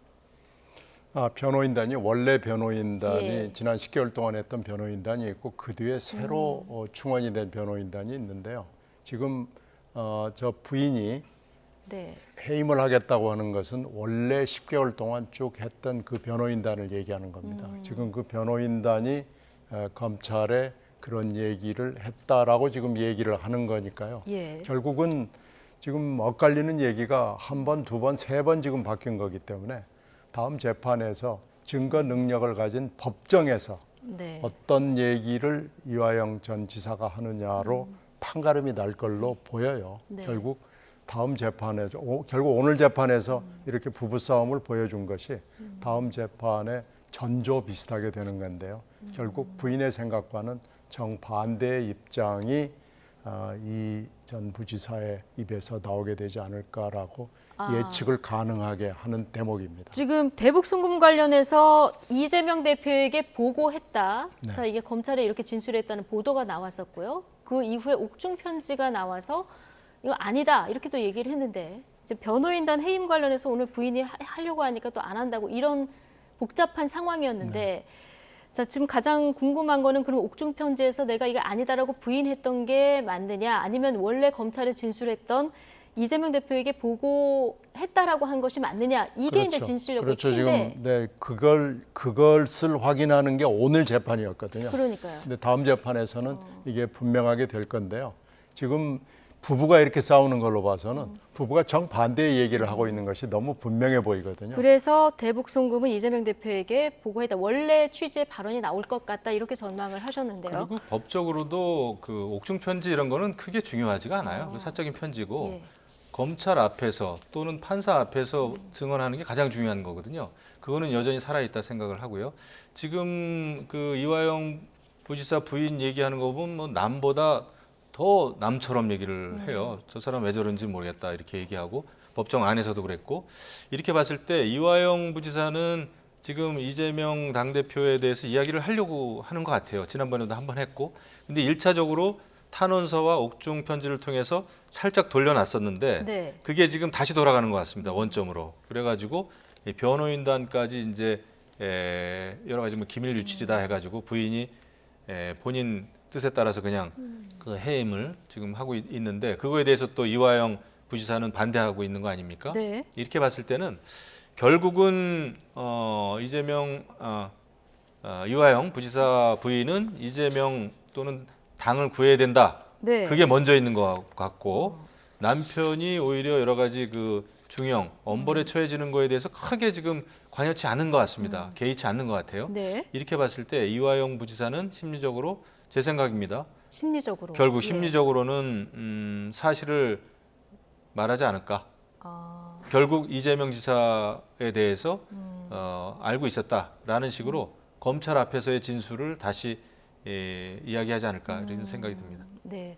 심리적으로 어떤 상황에 놓여 있을지 굉장히 궁금했는데 오늘 두 분 다 전망하시기를 오늘 법정 다툼을 봤을 때는 다음 재판에서는 아마 지금 부인의 주장과 좀 반대되는 얘기를 하지 않을까 이렇게 전망을 하신 상황입니다. 자, 다음 재판이 열렸을 때 정말 어떤 발언을 할지 굉장히 주목되는 상황이고요. 자, 오늘 나이트 포커스는 시간이 달 돼서 여기까지만 하겠습니다. 자, 김영우, 신경민, 전직위원 두 분과 함께했습니다. 고맙습니다. 네, 고맙습니다. 감사합니다.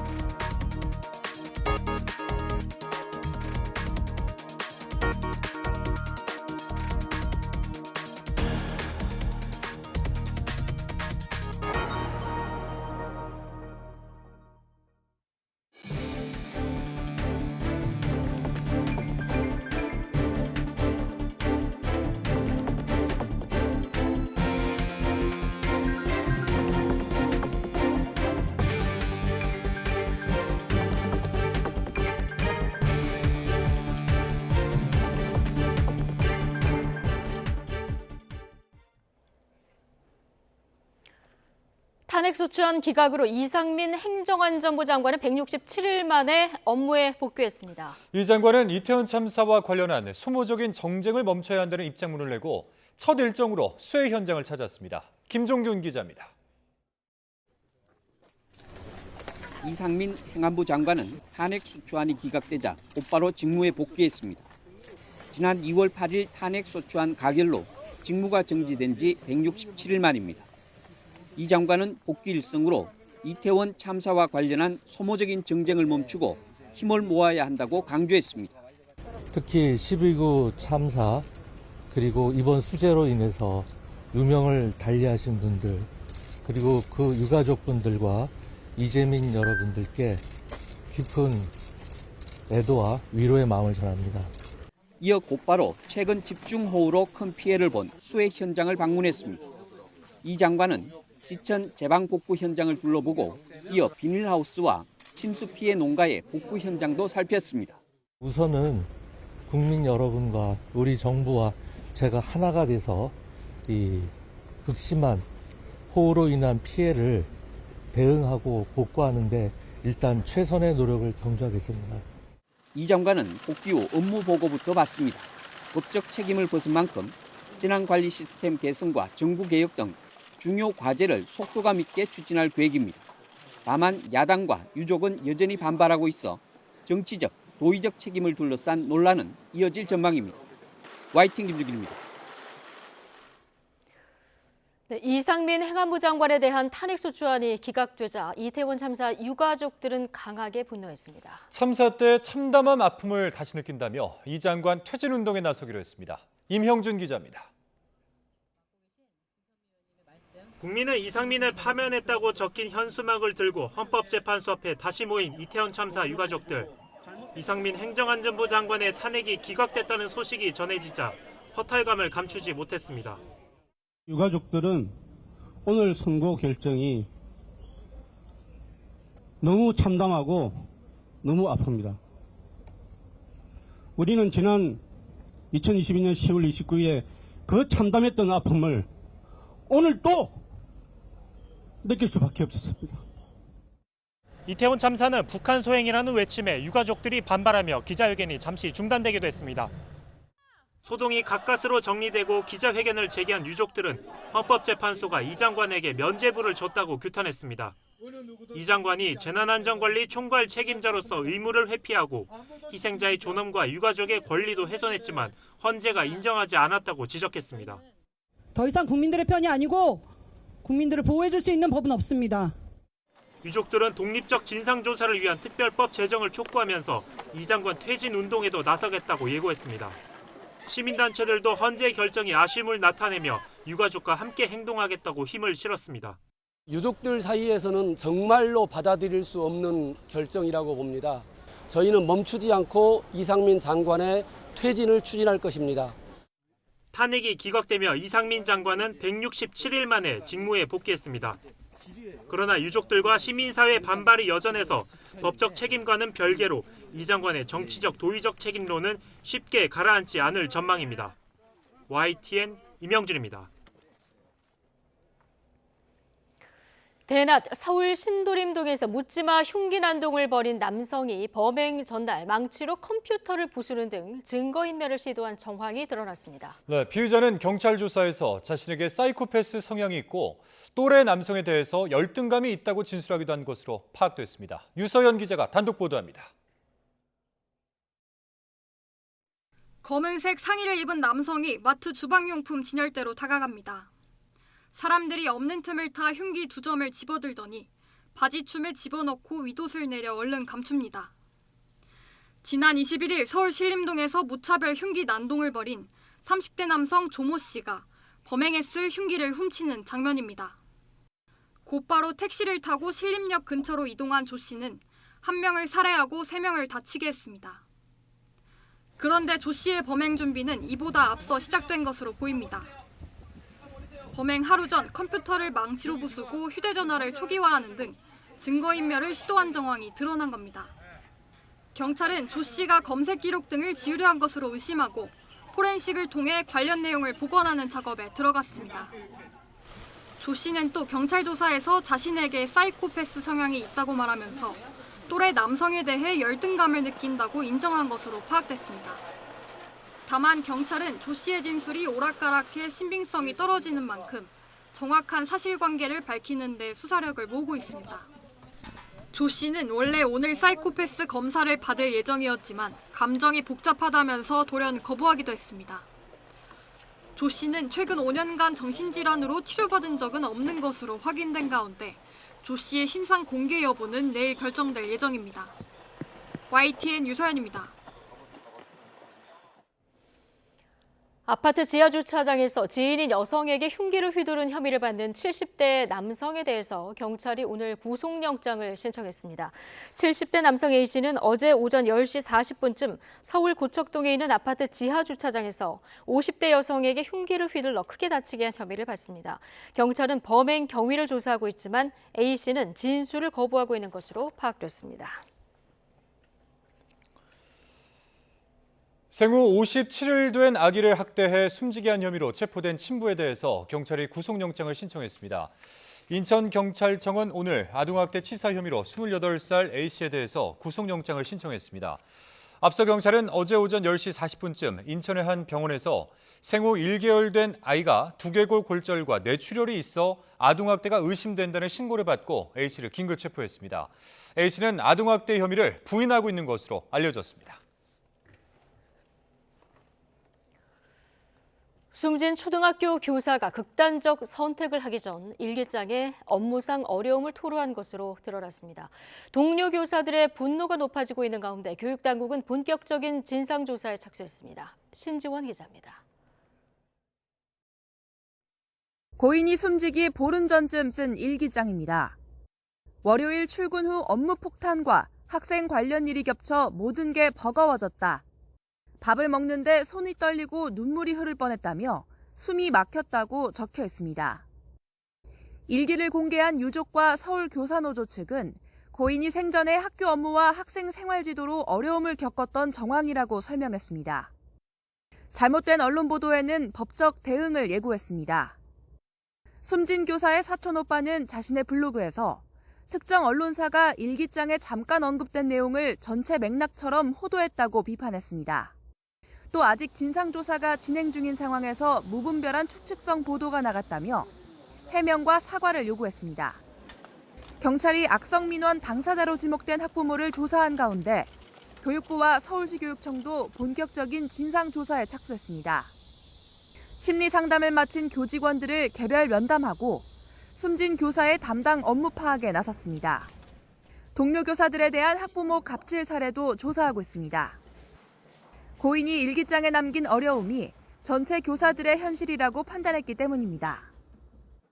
전국 교직원 노동조합 설문조사에 따르면 전국 교사 10명 중 9명은 서희초 교사의 사망 소식을 접하고 분노를 느꼈다고 답했습니다.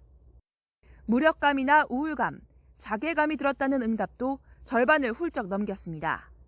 또 교육활동에 어려움을 느낀 경험으로 학교에 적응하지 못하는 학생을 지도할 때를 가장 많이 꼽았고 과중한 업무나 학부모 민원이라는 응답도 80% 이상이었습니다. 교원단체들은 교권 침해 가해자에 대한 제재와 민원 처리 절차 개선이 시급하다고 강조합니다. 가해 학생이나 학부모가 관련 조치를 받았다면 이를 마땅히 이행해야 하며 그렇지 않을 경우 보호자에게 제재 조치를 취할 수 있는 교육 상담 외에 학부모 민원에 대해서는 중간 거름 장치를 통해 담임교사에게 갈 수 있는 학교 민원 시스템을 만들어 주시기를. 교육부는 갑질 학부모에 대한 처벌 조항을 신설하거나 교사 요청만으로 즉시 교권보호위원회를 소집할 수 있도록 법 개정을 검토하고 있습니다. YTN 신지원입니다. 서울 서희초등학교 교사의 사망에 분노한 교사들이 지난 주말에 이어서 이번 주말에도 대규모 집회에 나섭니다. 전국 교사들은 오는 29일 토요일 오후 2시 서울 광화문 앞에 모여서 추모식을 지내고 공교육 정상화를 위한 집회를 열기로 했습니다. 자발적 집회를 위한 자원봉사 모집은 교사 200여 명이 한꺼번에 지원하면서 조기에 마감됐고 추진비 모금도 하루 만에 3,500만 원이 들어와 계좌 입금이 정지됐습니다. 교사 커뮤니티에서는 고인의 49제인 9월 4일까지 매주 토요일 집회를 이어가자는 의견도 나오고 있습니다. 네, 앞서 보신 서희초등학교 교사의 사망 사건을 계기로 교직사회를 중심으로는 적극적인 교권 침해 증언도 이어지고 있습니다. 22년 차 현직 초등학교 교사의 증언부터 직접 들어보겠습니다. 만삭일 때 배를 막 발로 차이고 침을 뱉는 아이들을 경험한 적이 있었는데요. 선생님이 좀 이해하고 넘어가라고 사과를 못 받고 그냥 덮은 적도 있었어요. 근데 기본적으로 이런 종류의 악성 민원에 교사들이 되게 맨몸으로 노출되어 있거든요. 네, 실제로 최근 초등교사 2천여 명에게 물어봤더니 99% 이상이 교권 침해를 당한 적이 있다, 이렇게 답했다는 설문조사도 있습니다. 그런데 이 교권 출하 문제에 화살이 향한 곳, 다름 아닌 국민 멘토를 자처해왔던 육아 전문가 오은영 박사였는데요. 논란은 지난주 소아청소년 정신과 전문의인 서천석 박사가 SNS에 글을 올리면서 확산했습니다. 서 박사는 금쪽이류의 프로그램이 제시하는 해결책은 환상이고 상담 몇 번만으로는 씨알도 안 먹히는 아이들이 있다며 오 박사를 향해서 일침을 가했는데요. 해당 게시글은 지금 삭제됐지만 오은영 박사 SNS에서는 갑론을박이 이어지고 있습니다. 어떤 댓글이 달렸는지 함께 읽어보겠습니다. 자, 오 박사가 교실 붕괴에 제일 큰 공을 세웠다. 환자를 대하는 법을 학교에 일반화하지 말아달라. 이 같은 내용을 찾아볼 수 있습니다. 반면 오 박사를 두둔하는 댓글도 이어지고 있는데요. 함께 보시죠. 자, 마녀 사냥이다. 본질은 학교 시스템의 문제다. 라는 비판도 있습니다. 오 박사는 한 매체와의 인터뷰에서 자신은 체벌이 아닌 폭력을 반대하는 거라며 교권이 추락하는 건 아이들을 때리지 않기 때문이라는 일부 대중의 논리는 마음이 아프다고 입장을 밝히기도 했습니다. 오 박사의 훈육법이 학부모의 악성 비난을 부추겼고 결국 교권 추락으로 이어졌다는 주장. 육아 전문가 한 명을 향한 여론몰이가 교권 보호라는 이번 사건의 본질을 흐려서는 안 된다는 우려도 나오고 있습니다. 앵커 리포트였습니다.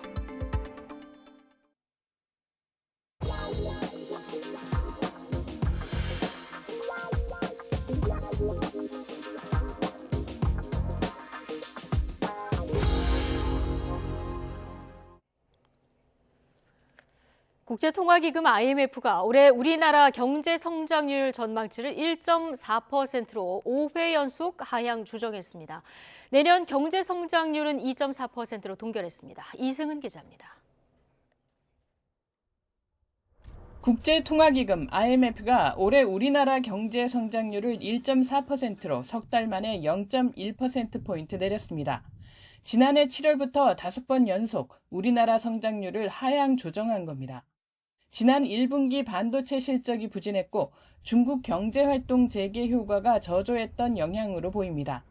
1.4% 성장률은 우리 정부와 한국은행, OECD 전망치와 비슷한 수준입니다. 우리나라 내년 성장률은 2.4%로 동결했습니다. IMF는 미국 부채 한도 협상 타결과 실리콘밸리 은행, 크레딧 스위스 사태 진정으로 금융시장 불안이 완화됐고 특히 코로나 종식으로 관광 등 서비스 소비가 빠르게 증가해서 세계 경제 회복을 견인했다고 평가했습니다. 그러면서 올해 세계 경제가 당초 예상보다 0.2%포인트 증가한 3% 성장할 것으로 전망했습니다. 나라별로 보면 미국과 영국, 일본은 기대 이상의 1분기 소비와 투자 실적에 상향 조정했습니다. 스페인은 관광업 회복으로 1%포인트나 전망치가 뛰었습니다. 유럽 경제 중추 독일은 제조업 부진으로 마이너스 0.3% 성장으로 내다봤습니다. 올해 중국 경제 성장률은 5.2%, 내년은 4.5%로 전망한 반면에 글로벌 공급망 재편의 최대 수혜국인 인도는 올해 6.1%, 내년에도 6.3% 고공성장을 전망했습니다. IMF는 세계 경제가 단기적으로 회복하고 있지만 여전히 위험 요인이 많다고 진단했습니다. 특히 물가 상승률은 하락세지만 근원 물가 상승률이 여전히 높다며 긴축 기조 유지를 권고했습니다. 또 금융시장 관리 감독 강화와 중장기적 재정 건전성 확보, 노동시장 유연화, 탄소 중립 실현을 강조했습니다. YTN 이승은입니다.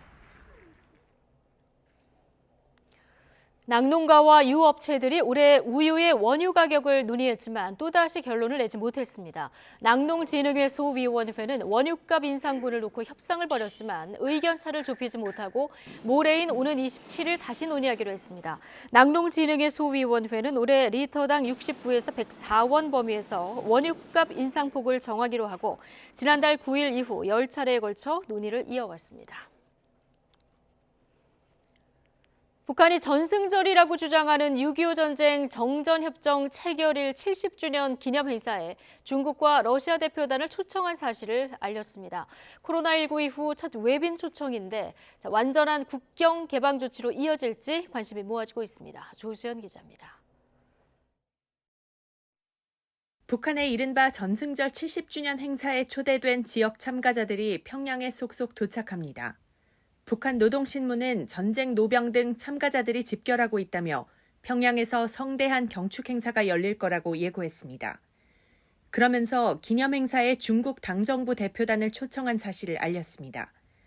조선중앙통신을 통해 외부에 발표한 데 이어 주민들이 보는 신문에도 신속히 공개한 겁니다.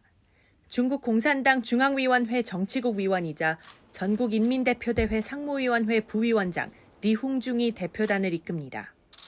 북한이 2020년 1월 코로나19로 국경을 폐쇄한 이후 외빈을 초청한 건 이번이 처음입니다. 전승절 70주년을 계기로 북중 고위급 교류를 재개하려는 신호와 함께 국경 개방 가능성을 시사한 것으로 보입니다. 미중 갈등으로 인한 정세 변화 속에 사회주의 연대 강화 과시와 함께 중국 고위급의 북한 방문으로 북중 국경 개방 등 단계적 조치가 뒤따를 것으로 관측이 됩니다. 북한은 중국 대표단에 이어 러시아 군사 대표단의 방북 계획도 발표했습니다. 북한 국방성의 초청으로 세르게이 쇼이구 러시아 국방장관을 단장으로 하는 대표단이 전승절 70주년을 즈음해 축하 방문한다고 밝혔습니다. 전통적인 조로 친선 관계를 시대적 요구에 맞게 승화 발전시키는 데서 중요한 계기로 될 것입니다. 북한이 전승절 행사에 외국 대표단을 초청한 것은 2013년 60주년 때 이후 10년 만입니다. 이번 행사를 대규모로 치를 것으로 예상되는 가운데 정부는 중러 대표단의 방북 등 정전협정 70주년을 앞둔 북한의 동향을 주시하고 있습니다. YTN 조수연입니다.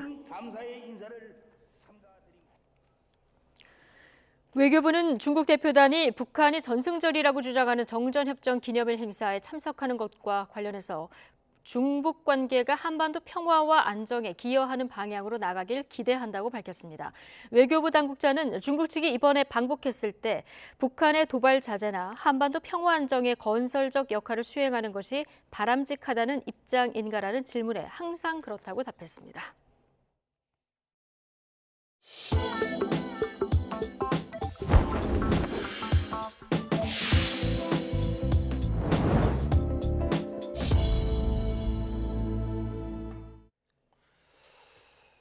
올해 상반기에 마약을 몰래 들여오다 적발된 양이 사상 최대치인 것으로 나타났습니다. 코로나 때 늘어났던 비대면 경로는 다시 여행자를 통한 대면 밀수 방식으로 바뀌는 추세입니다. 양일혁 기자입니다. 이불 속을 칼로 찢었더니 손뭉치 속에 숨겨진 필로폰이 등장합니다. 코코아 덩어리를 송곳으로 깨뜨리자 코카인이 모습을 드러냅니다.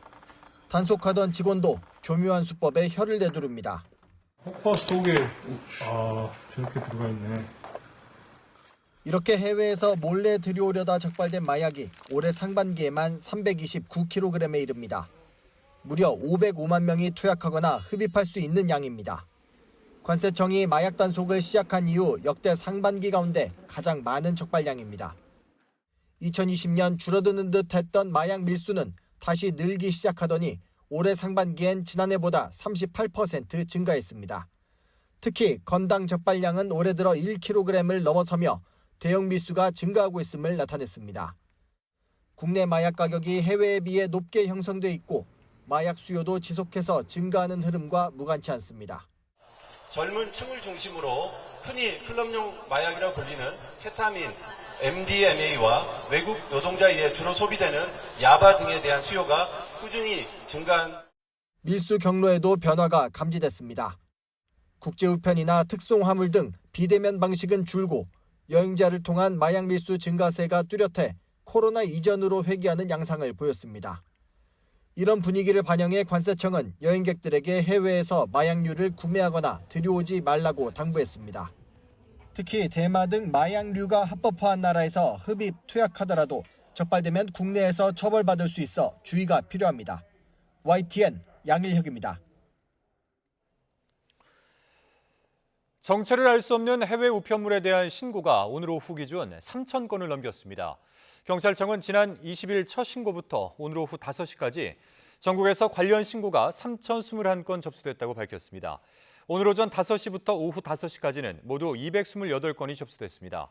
경찰은 이 가운데 우편물 1,045건을 수거해 조사에 나섰고 나머지 1,976건은 5인 신고를 확인하거나 상담을 통해서 종결했습니다.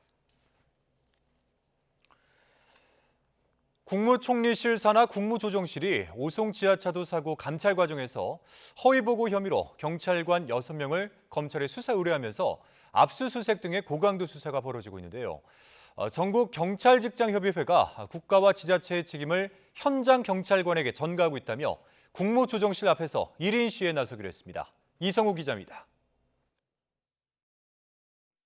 참사 당일 오송파출소 소속 순찰자가 궁평이 지하차도에 도착한 시간은 오전 9시 2분.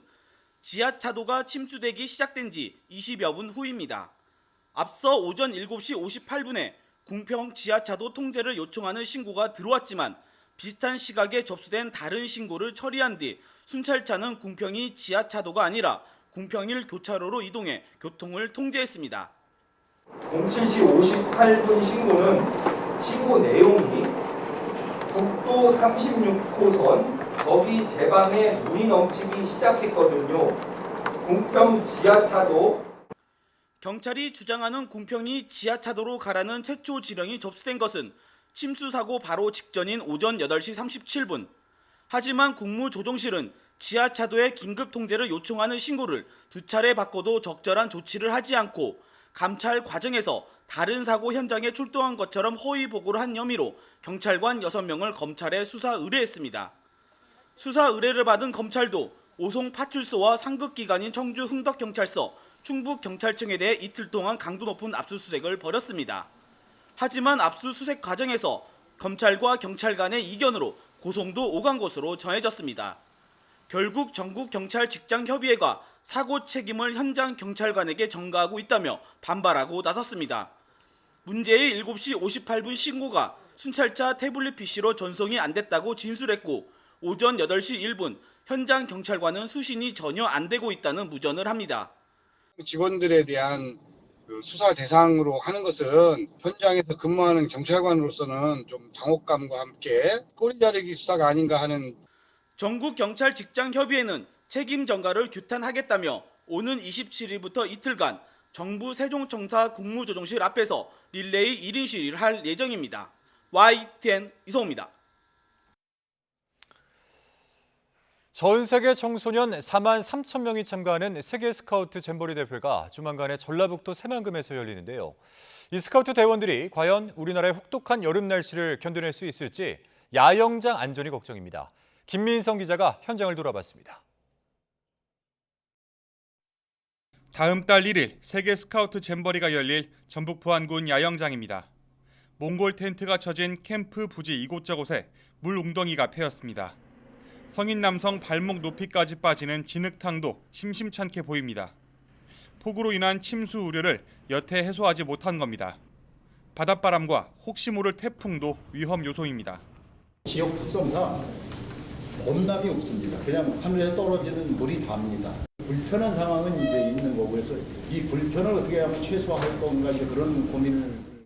참가자들은 앞으로 닥칠 8월 폭염과 바다를 접한 간척지 습도와도 싸워야 합니다. 잼버리 조직위원회는 인공 그늘을 조성해 문제가 없을 거라고 장담합니다. 그러나 덩굴 식물을 키워 만든 터널은 말 그대로 설치만 됐을 뿐 여전히 미완성입니다. 덩굴 터널이 이제 말씀하신 57동이 설치가 지금 다 돼서 생육을 하고 있어서 그런 의미에서 이제 완료가 됐다고 말씀을 드렸던 거고. 딱 일주일 남은 잼버리. 하지만 부지 곳곳은 여전히 공사판입니다. 예산 부족을 이유로 전기나 통신 같은 기초 설비를 뒤늦게 구축하고 있는 겁니다. 이런 탓에 최종 점검 브리핑에서는 준비 부족을 우려하는 취재진의 질문이 그야말로 쏟아졌습니다. 지장이 없게 정상적으로 되고 있느냐 안 되고 있느냐를 파악해야 되는데 아직까지는 그래도 정상적으로 되고 있다는 말씀 드리고. 비바람과 폭염, 날씨에 더해 미처 완성하지 못한 기반 시설까지 아직까진 상수보다 변수가 더 커 보입니다. YTN 김민성입니다. 사우디아라비아 사막 한복판에 서울 면적 44배에 달하는 미래 도시를 짓는 네온 프로젝트를 한눈에 볼 수 있는 전시회가 한국에서 열렸습니다. 이 사업 규모만 우리 돈으로 600조 원이 넘는 대규모 건설 프로젝트인 만큼 우리 기업들도 수주에 열을 올리고 있습니다. 윤혜리 기자의 보도입니다. 롯데 타워 높이의 거대한 벽처럼 생긴 건물이 사막을 가로질러 만리장성처럼 길게 뻗어 있습니다. 사람들은 지하로 뚫린 고속철도를 이용하고 도시 아래 펼쳐진 운하에는 대형 선박이 정박해 있습니다. 사우디아라비아 홍해 인근 사막에 서울 면적 44배에 달하는 미래도시를 짓는 네옴 프로젝트의 핵심 주거 공간, 더 라인의 축소판입니다. 이처럼 네옴시티 미래 모습을 한눈에 볼 수 있는 네옴 전시회가 아시아 최초로 서울에서 열렸습니다. 차세대 우리 젊은이들과 우리 전문가들에게는 충분한 정보와 접촉 기회를 줄 수 있지 않나 그렇게 생각이 되고요. 한국을 방문한 네옴 CEO는 더 많은 한국 기업들의 프로젝트 동참을 환영한다고 밝혔습니다. We are calling for NEOM company, Korean business sector as an attraction for every sector in Korea to participate in.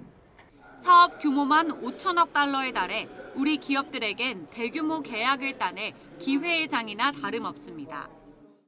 전시장 바로 옆에 마련된 이곳 부스에서는 한국 기업 8곳이 네옴 프로젝트 수주를 위한 홍보전을 벌였습니다.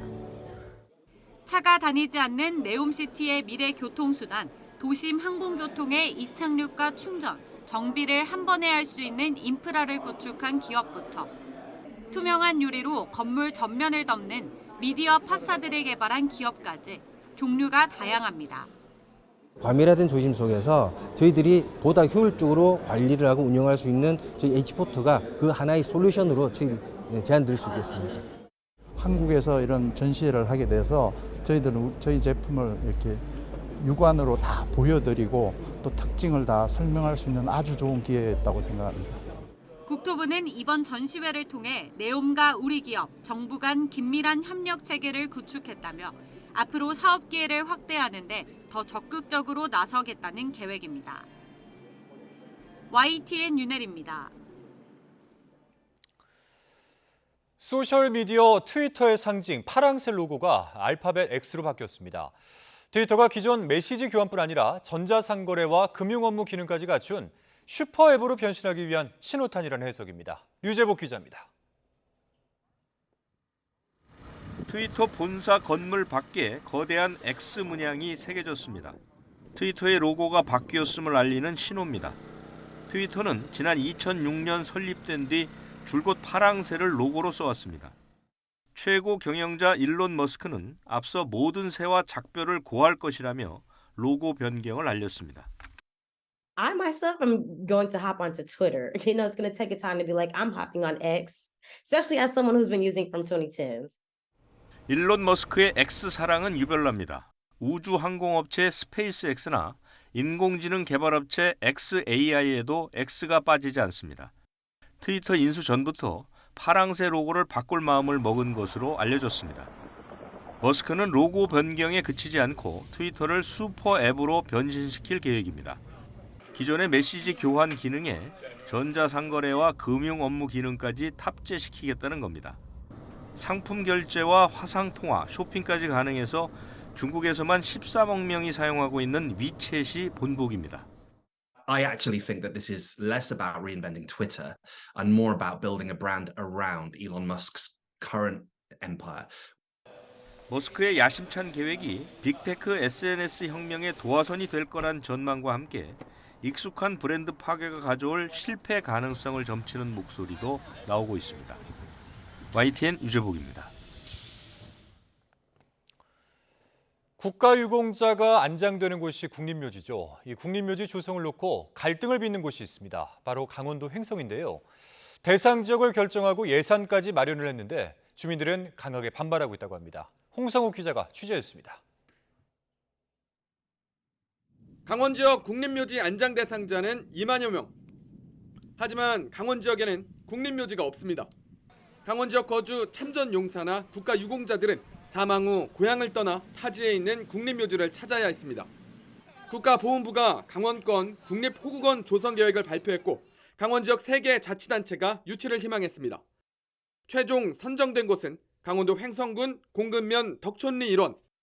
국가보훈부는 오는 2028년까지 이 일대 40만 제곱미터 부지에 강원건역 국립호국원을 조성할 계획이라고 밝혔습니다.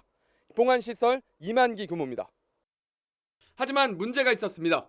36가구, 작은 마을이지만 부지가 최종 결정될 때까지 주변 마을 주민들에게 이 같은 사실을 알리지 않은 겁니다. 주민들은 명백한 절차상의 문제라며 사업 추진을 반대하고 있습니다. 횡성군이 뒤늦게 설명회를 열었지만 주민들의 마음을 돌리진 못했습니다. 최소한의 주민들한테 설득을 시키고 알려는 줘야 되잖아요. 그럼 우리 국민은 뭐예요? 앉아 설명을 한 번 안 했잖아요. 지금 그러고 와서 지금 공사 설명회지 이게 주민 설명입니까? 주민들은 사전 협의 없이 결정한 부지 선정을 받아들일 수 없다며 철회를 요구하는 상황. 물리적 충돌은 없었지만 고성이 오간 끝에 설명회는 연기됐습니다. 아니 마음이 그러시니까 저희가 일단 좀 나중에라도 협의를 통해서 다시 한번 자리를 만들겠습니다. 횡성군은 호국원을 단순히 고인을 추모하는 공간이 아니라 역사를 체험하고 자연과 더불어 휴식하는 공간으로 지역 발전에 도움이 되는 공간으로 만들겠다며 주민들을 설득하고 있습니다. 하지만 주민들은 정부와 자치단체가 의견 수렴 없이 부지를 선정하고 주민 희생을 강요하고 있다고 밝혀 호국원 조성을 둘러싼 갈등은 쉽게 풀리지 않을 전망입니다. YTN 홍서욱입니다. 21대 국회의원 10명 가운데 3명 이상은 전과 기록이 있다는 시민단체 분석 결과가 나왔습니다.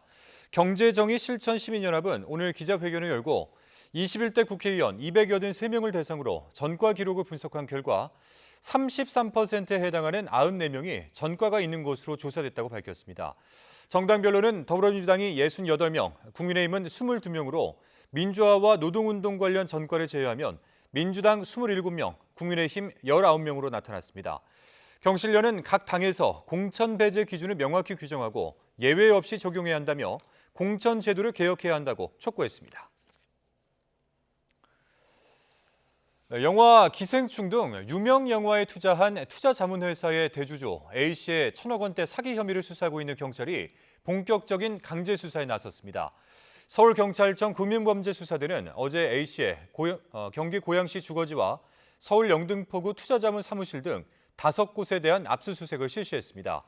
A씨는 잠재성이 좋은 비상장 회사에 투자하면 연 30%의 수익을 낼 수 있다며 투자자들을 속여 많게는 100억 원 넘는 투자금을 받은 뒤 가로챈 혐의를 받습니다. BTS 방탄소년단의 정국이 솔로 데뷔곡 세븐으로 미 빌보드 메인 싱글 차트 핫 100 진입과 동시에 1위를 차지했습니다. BTS 지민 이후 두 번째 쾌거로 글로벌 팝스타로서의 입지를 증명한 정국은 더 위로 가자라며 소감을 밝혔습니다. 홍상희 기자입니다.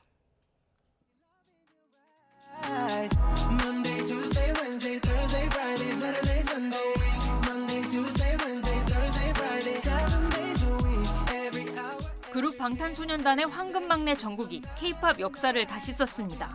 정국은 솔로 데뷔곡 세븐으로 미국 빌보드 메인 싱글 차트 핫 100에서 진입과 동시에 1위를 차지했습니다. 빌보드는 현지 시각 24일 정국의 세븐이 컨트리 가수 제이슨 알딘의 Try That in a Small Town과 모건 월렌의 라스트 나잇을 제치고 1위에 올랐다고 밝혔습니다. K-팝 솔로 가수가 빌보드 핫 100에서 1위에 오른 건 지난 4월 BTS 지민의 Like Crazy에 이어 이번이 두 번째로 진입과 동시에 1위로 직행한 68번째 곡이 됐습니다. 정국의 이번 성과로 BTS는 비틀스, 블랙 아이드 피스 등과 함께 복수의 멤버가 솔로로 정상에 오른 9번째 팀으로 기록됐습니다. 정국은 글로벌 팬 플랫폼 위버스에 더 위로 가자는 짧은 글로 소감을 남겼습니다.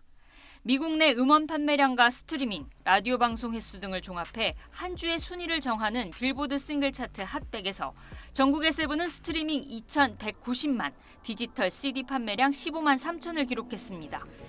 특히 빌보드가 다운로드 인정 횟수를 일주일에 4번에서 1번으로 줄였고 아티스트 공식 홈페이지 다운로드 수치를 집계 대상에서 제외해 문턱을 높인 가운데 이룬 성과로 의미가 큽니다. 완전체 활동을 중단하게 되면 개별 멤버의 뵙기에 따라서 그룹 전체가 타격을 받는 경우가 있었는데 다양한 장르들의 음악들을 시도하고 있고 자신의 정체성을 따로 구축하고 있거든요. 기존의 K-팝이 가지고 있었던 한계를 극복했다는 겁니다. 세븐은 어쿠스틱 기타 연주와 UK 게러지 리듬이 어우러진 영어곡으로 지난 14일 공개됐습니다. 영국 오피셜 싱글 차트 탑 100에서는 3위로 진입했고 정국과 한소희가 출연한 뮤직비디오는 유튜브 1억 뷰를 돌파했습니다. YTN 홍상입니다. 중국이 한 달째 모습을 드러내지 않은 친강 외교부장을 면직하고 신임 외교부장에 왕이 공산당 중앙정치국 위원을 임명했습니다. 중국 중앙TV에 따르면 전국인민대표대회 상무위원회는 오늘 회의를 열어 표결을 거쳐 친강 부장을 면직하고 왕이 위원을 신임 외교부장으로 임명했다고 밝혔습니다. 친강 부장이 지난달 25일 이후 공식 석상에 나타나지 않은 지 한 달 만입니다. 타이완은 중국의 침공에 대비한 실전 군사훈련에 돌입했습니다. 공습 경보에 따라 일반인들까지 모든 걸 멈추고 대피하는 연습을 했습니다. 베이징에서 강정규 특파원입니다.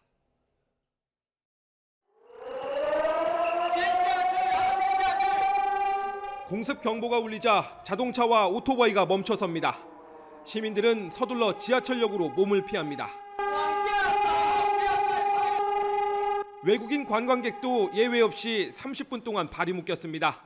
걱정도 많이 했었고 좀 당황했었어서 그런 안내가 좀 있으면 좋겠다 이렇게 생각했었어요. 기차역에선 적의 공습을 가정한 민방위 훈련이 펼쳐졌습니다. 소방대가 진화에 나서고 부상자 구조와 민간인 대피가 이어집니다. 我觉得有可能会发生，然后真的发生的时候，情况应该跟现在不太一样。 타이베이를 비롯한 타이완 북부 7개 도시에서 중국군의 침공에 대비한 실전 훈련이 시작됐습니다. 해저 케이블이 끊긴 상황을 가정해 대체 통신망으로 갈아타거나 군용기를 민간 공항에 이착륙시키는 연습도 이루어집니다. 마지막 날엔 대규모 상륙 저지 훈련도 펼쳐질 계획입니다. 훈련 첫날부터 중국 전투기 25대와 군함 4척이 맞불 무력 시위에 나서면서 타이완 해협의 군사 긴장이 높아지고 있습니다. 다만 슈퍼태풍 독수리의 북상에 따라 훈련의 일부가 취소되는 등 양안 사이 군사 대치에 변수로 작용할 전망입니다. 베이징에서 YTN 강정규입니다. 황선우 선수가 우리나라 선수로는 처음으로 롱코스 세계수영 선수권 대회에서 2회 연속 메달을 따냈습니다. 황선우는 일본 후쿠오카에서 열린 남자 자유형 200m 결선에서 1분 44초 42의 한국 신기록으로 동메달을 따냈습니다. 지난해 부다페스트 대회에서는 은메달을 따냈던 황선우는 이로써 우리나라 선수로는 처음으로 롱코스 세계선수권 대회에서 2회 연속 메달을 따낸 선수가 됐습니다. 수영 중장거리 기대주 김우민은 남자 자유형 800m에서 11년 만에 박태환의 한국 기록을 넘어섰습니다. 김우민은 일본 후쿠오카에서 열린 세계수영선수권 대회 800m 예선 2조에서 7분 47초 69로 1위로 골인해 종전 박태환 기록을 2초 24 앞당긴 한국 신기록을 세웠습니다. 다른 조 선수들에게 밀려 8명만 나가는 결승에 오르지 못한 김우민은 그러나 지난 6월 자신의 기록을 한 달 만에 2초 넘게 단축하며 새로운 한국 기록의 주인공이 됐습니다. 우리나라 국민의 1인당 병원 외래진료 횟수와 병상 수는 경제협력개발기구 내에서 가장 많지만 인구 대비 의사 수는 회원국 가운데 두 번째로 적은 것으로 집계됐습니다. 보건복지부는 OECD가 이달 초 발표한 보건통계 2023을 분석한 결과 2021년 기준 우리 국민 1인당 의사에게 외래 진료를 받은 횟수는 연간 15.7회로 OECD 국가 중 가장 많았다고 밝혔습니다. 의료 인프라 가운데 병상 수는 1000명당 12.8개로 역시 OECD에서 가장 많았습니다. 그러나 의료 인력 수는 OECD 평균에 한참 못 미쳐 임상 의사 수는 인구 1000명당 2.6명으로 전체 회원국 가운데 멕시코 다음으로 적었고 OECD 평균인 3.7명보다도 낮았습니다. 전국에서 처음으로 학생들의 키 성장 지원을 골자로 하는 조례를 대전시 의회가 제정했습니다. 조례에 따라 대전 지역 초등학교 1학년을 대상으로 성장판 검사비를 지원할 경우 매년 5억 7천만 원이 투입되며 초등학교 전체 학년으로 확대될 경우 매년 37억 원이 들어가게 됩니다. 이에 대해서 대전 참여자치시민연대는 이번 조례가 학생들의 키에만 중점을 두어 외모 지상주의를 부추길 수 있는 위험성이 있다며 학생 건강 지원 조례안으로 수정해야 한다고 주장했습니다.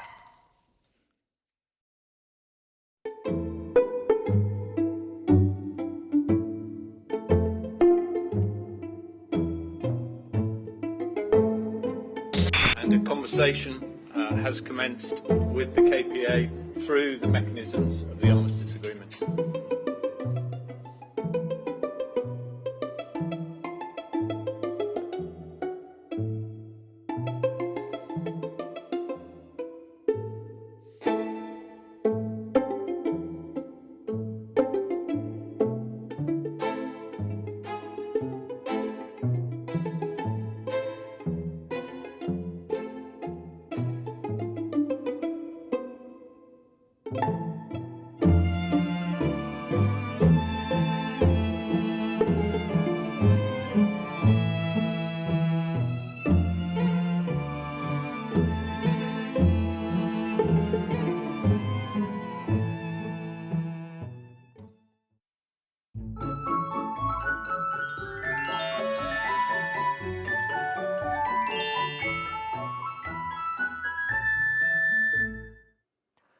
밤낮을 가리지 않고 무더위가 이어지고 있습니다. 대부분 지역에 폭염주의보가 발효 중인 가운데 우선 내일 서울 아침 기온이 25도, 강릉 26도, 광주 25도, 부산 25도로 밤사이 25도 이상을 유지하며 곳곳에서 열대야가 나타나겠고 한낮에는 서울 기온이 30도, 대전 31도, 광주 32도, 경주 34도까지 오르는 등 무더위가 계속되겠습니다. 연일 이어지는 무더운 날씨에 온열 질환에 걸릴 가능성이 높습니다. 수분 섭취 충분히 해주시고 틈틈이 휴식을 취해주시기 바랍니다. 오늘 밤사이 수도권과 영서지방을 중심으로 10에서 60mm, 많은 곳은 80mm가 넘는 장맛비가 더 오겠고 남해안과 제주도에도 많게는 60mm 이상의 비가 내리겠습니다. 또 오전부터 저녁 사이 대기가 불안정해지면서 곳곳에 돌풍과 벼락을 동반한 소나기가 쏟아지겠습니다. 시간당 30에서 60mm로 강하게 내리면서 추가 피해가 발생할 가능성이 높습니다. 계속해서 주의해 주시기 바랍니다. 주 후반에도 무더위가 계속되는 가운데 소나기가 자주 내릴 전망입니다. 날씨 정보였습니다. 화요일 뉴스나이트 마치겠습니다. 함께해 주신 여러분 고맙습니다.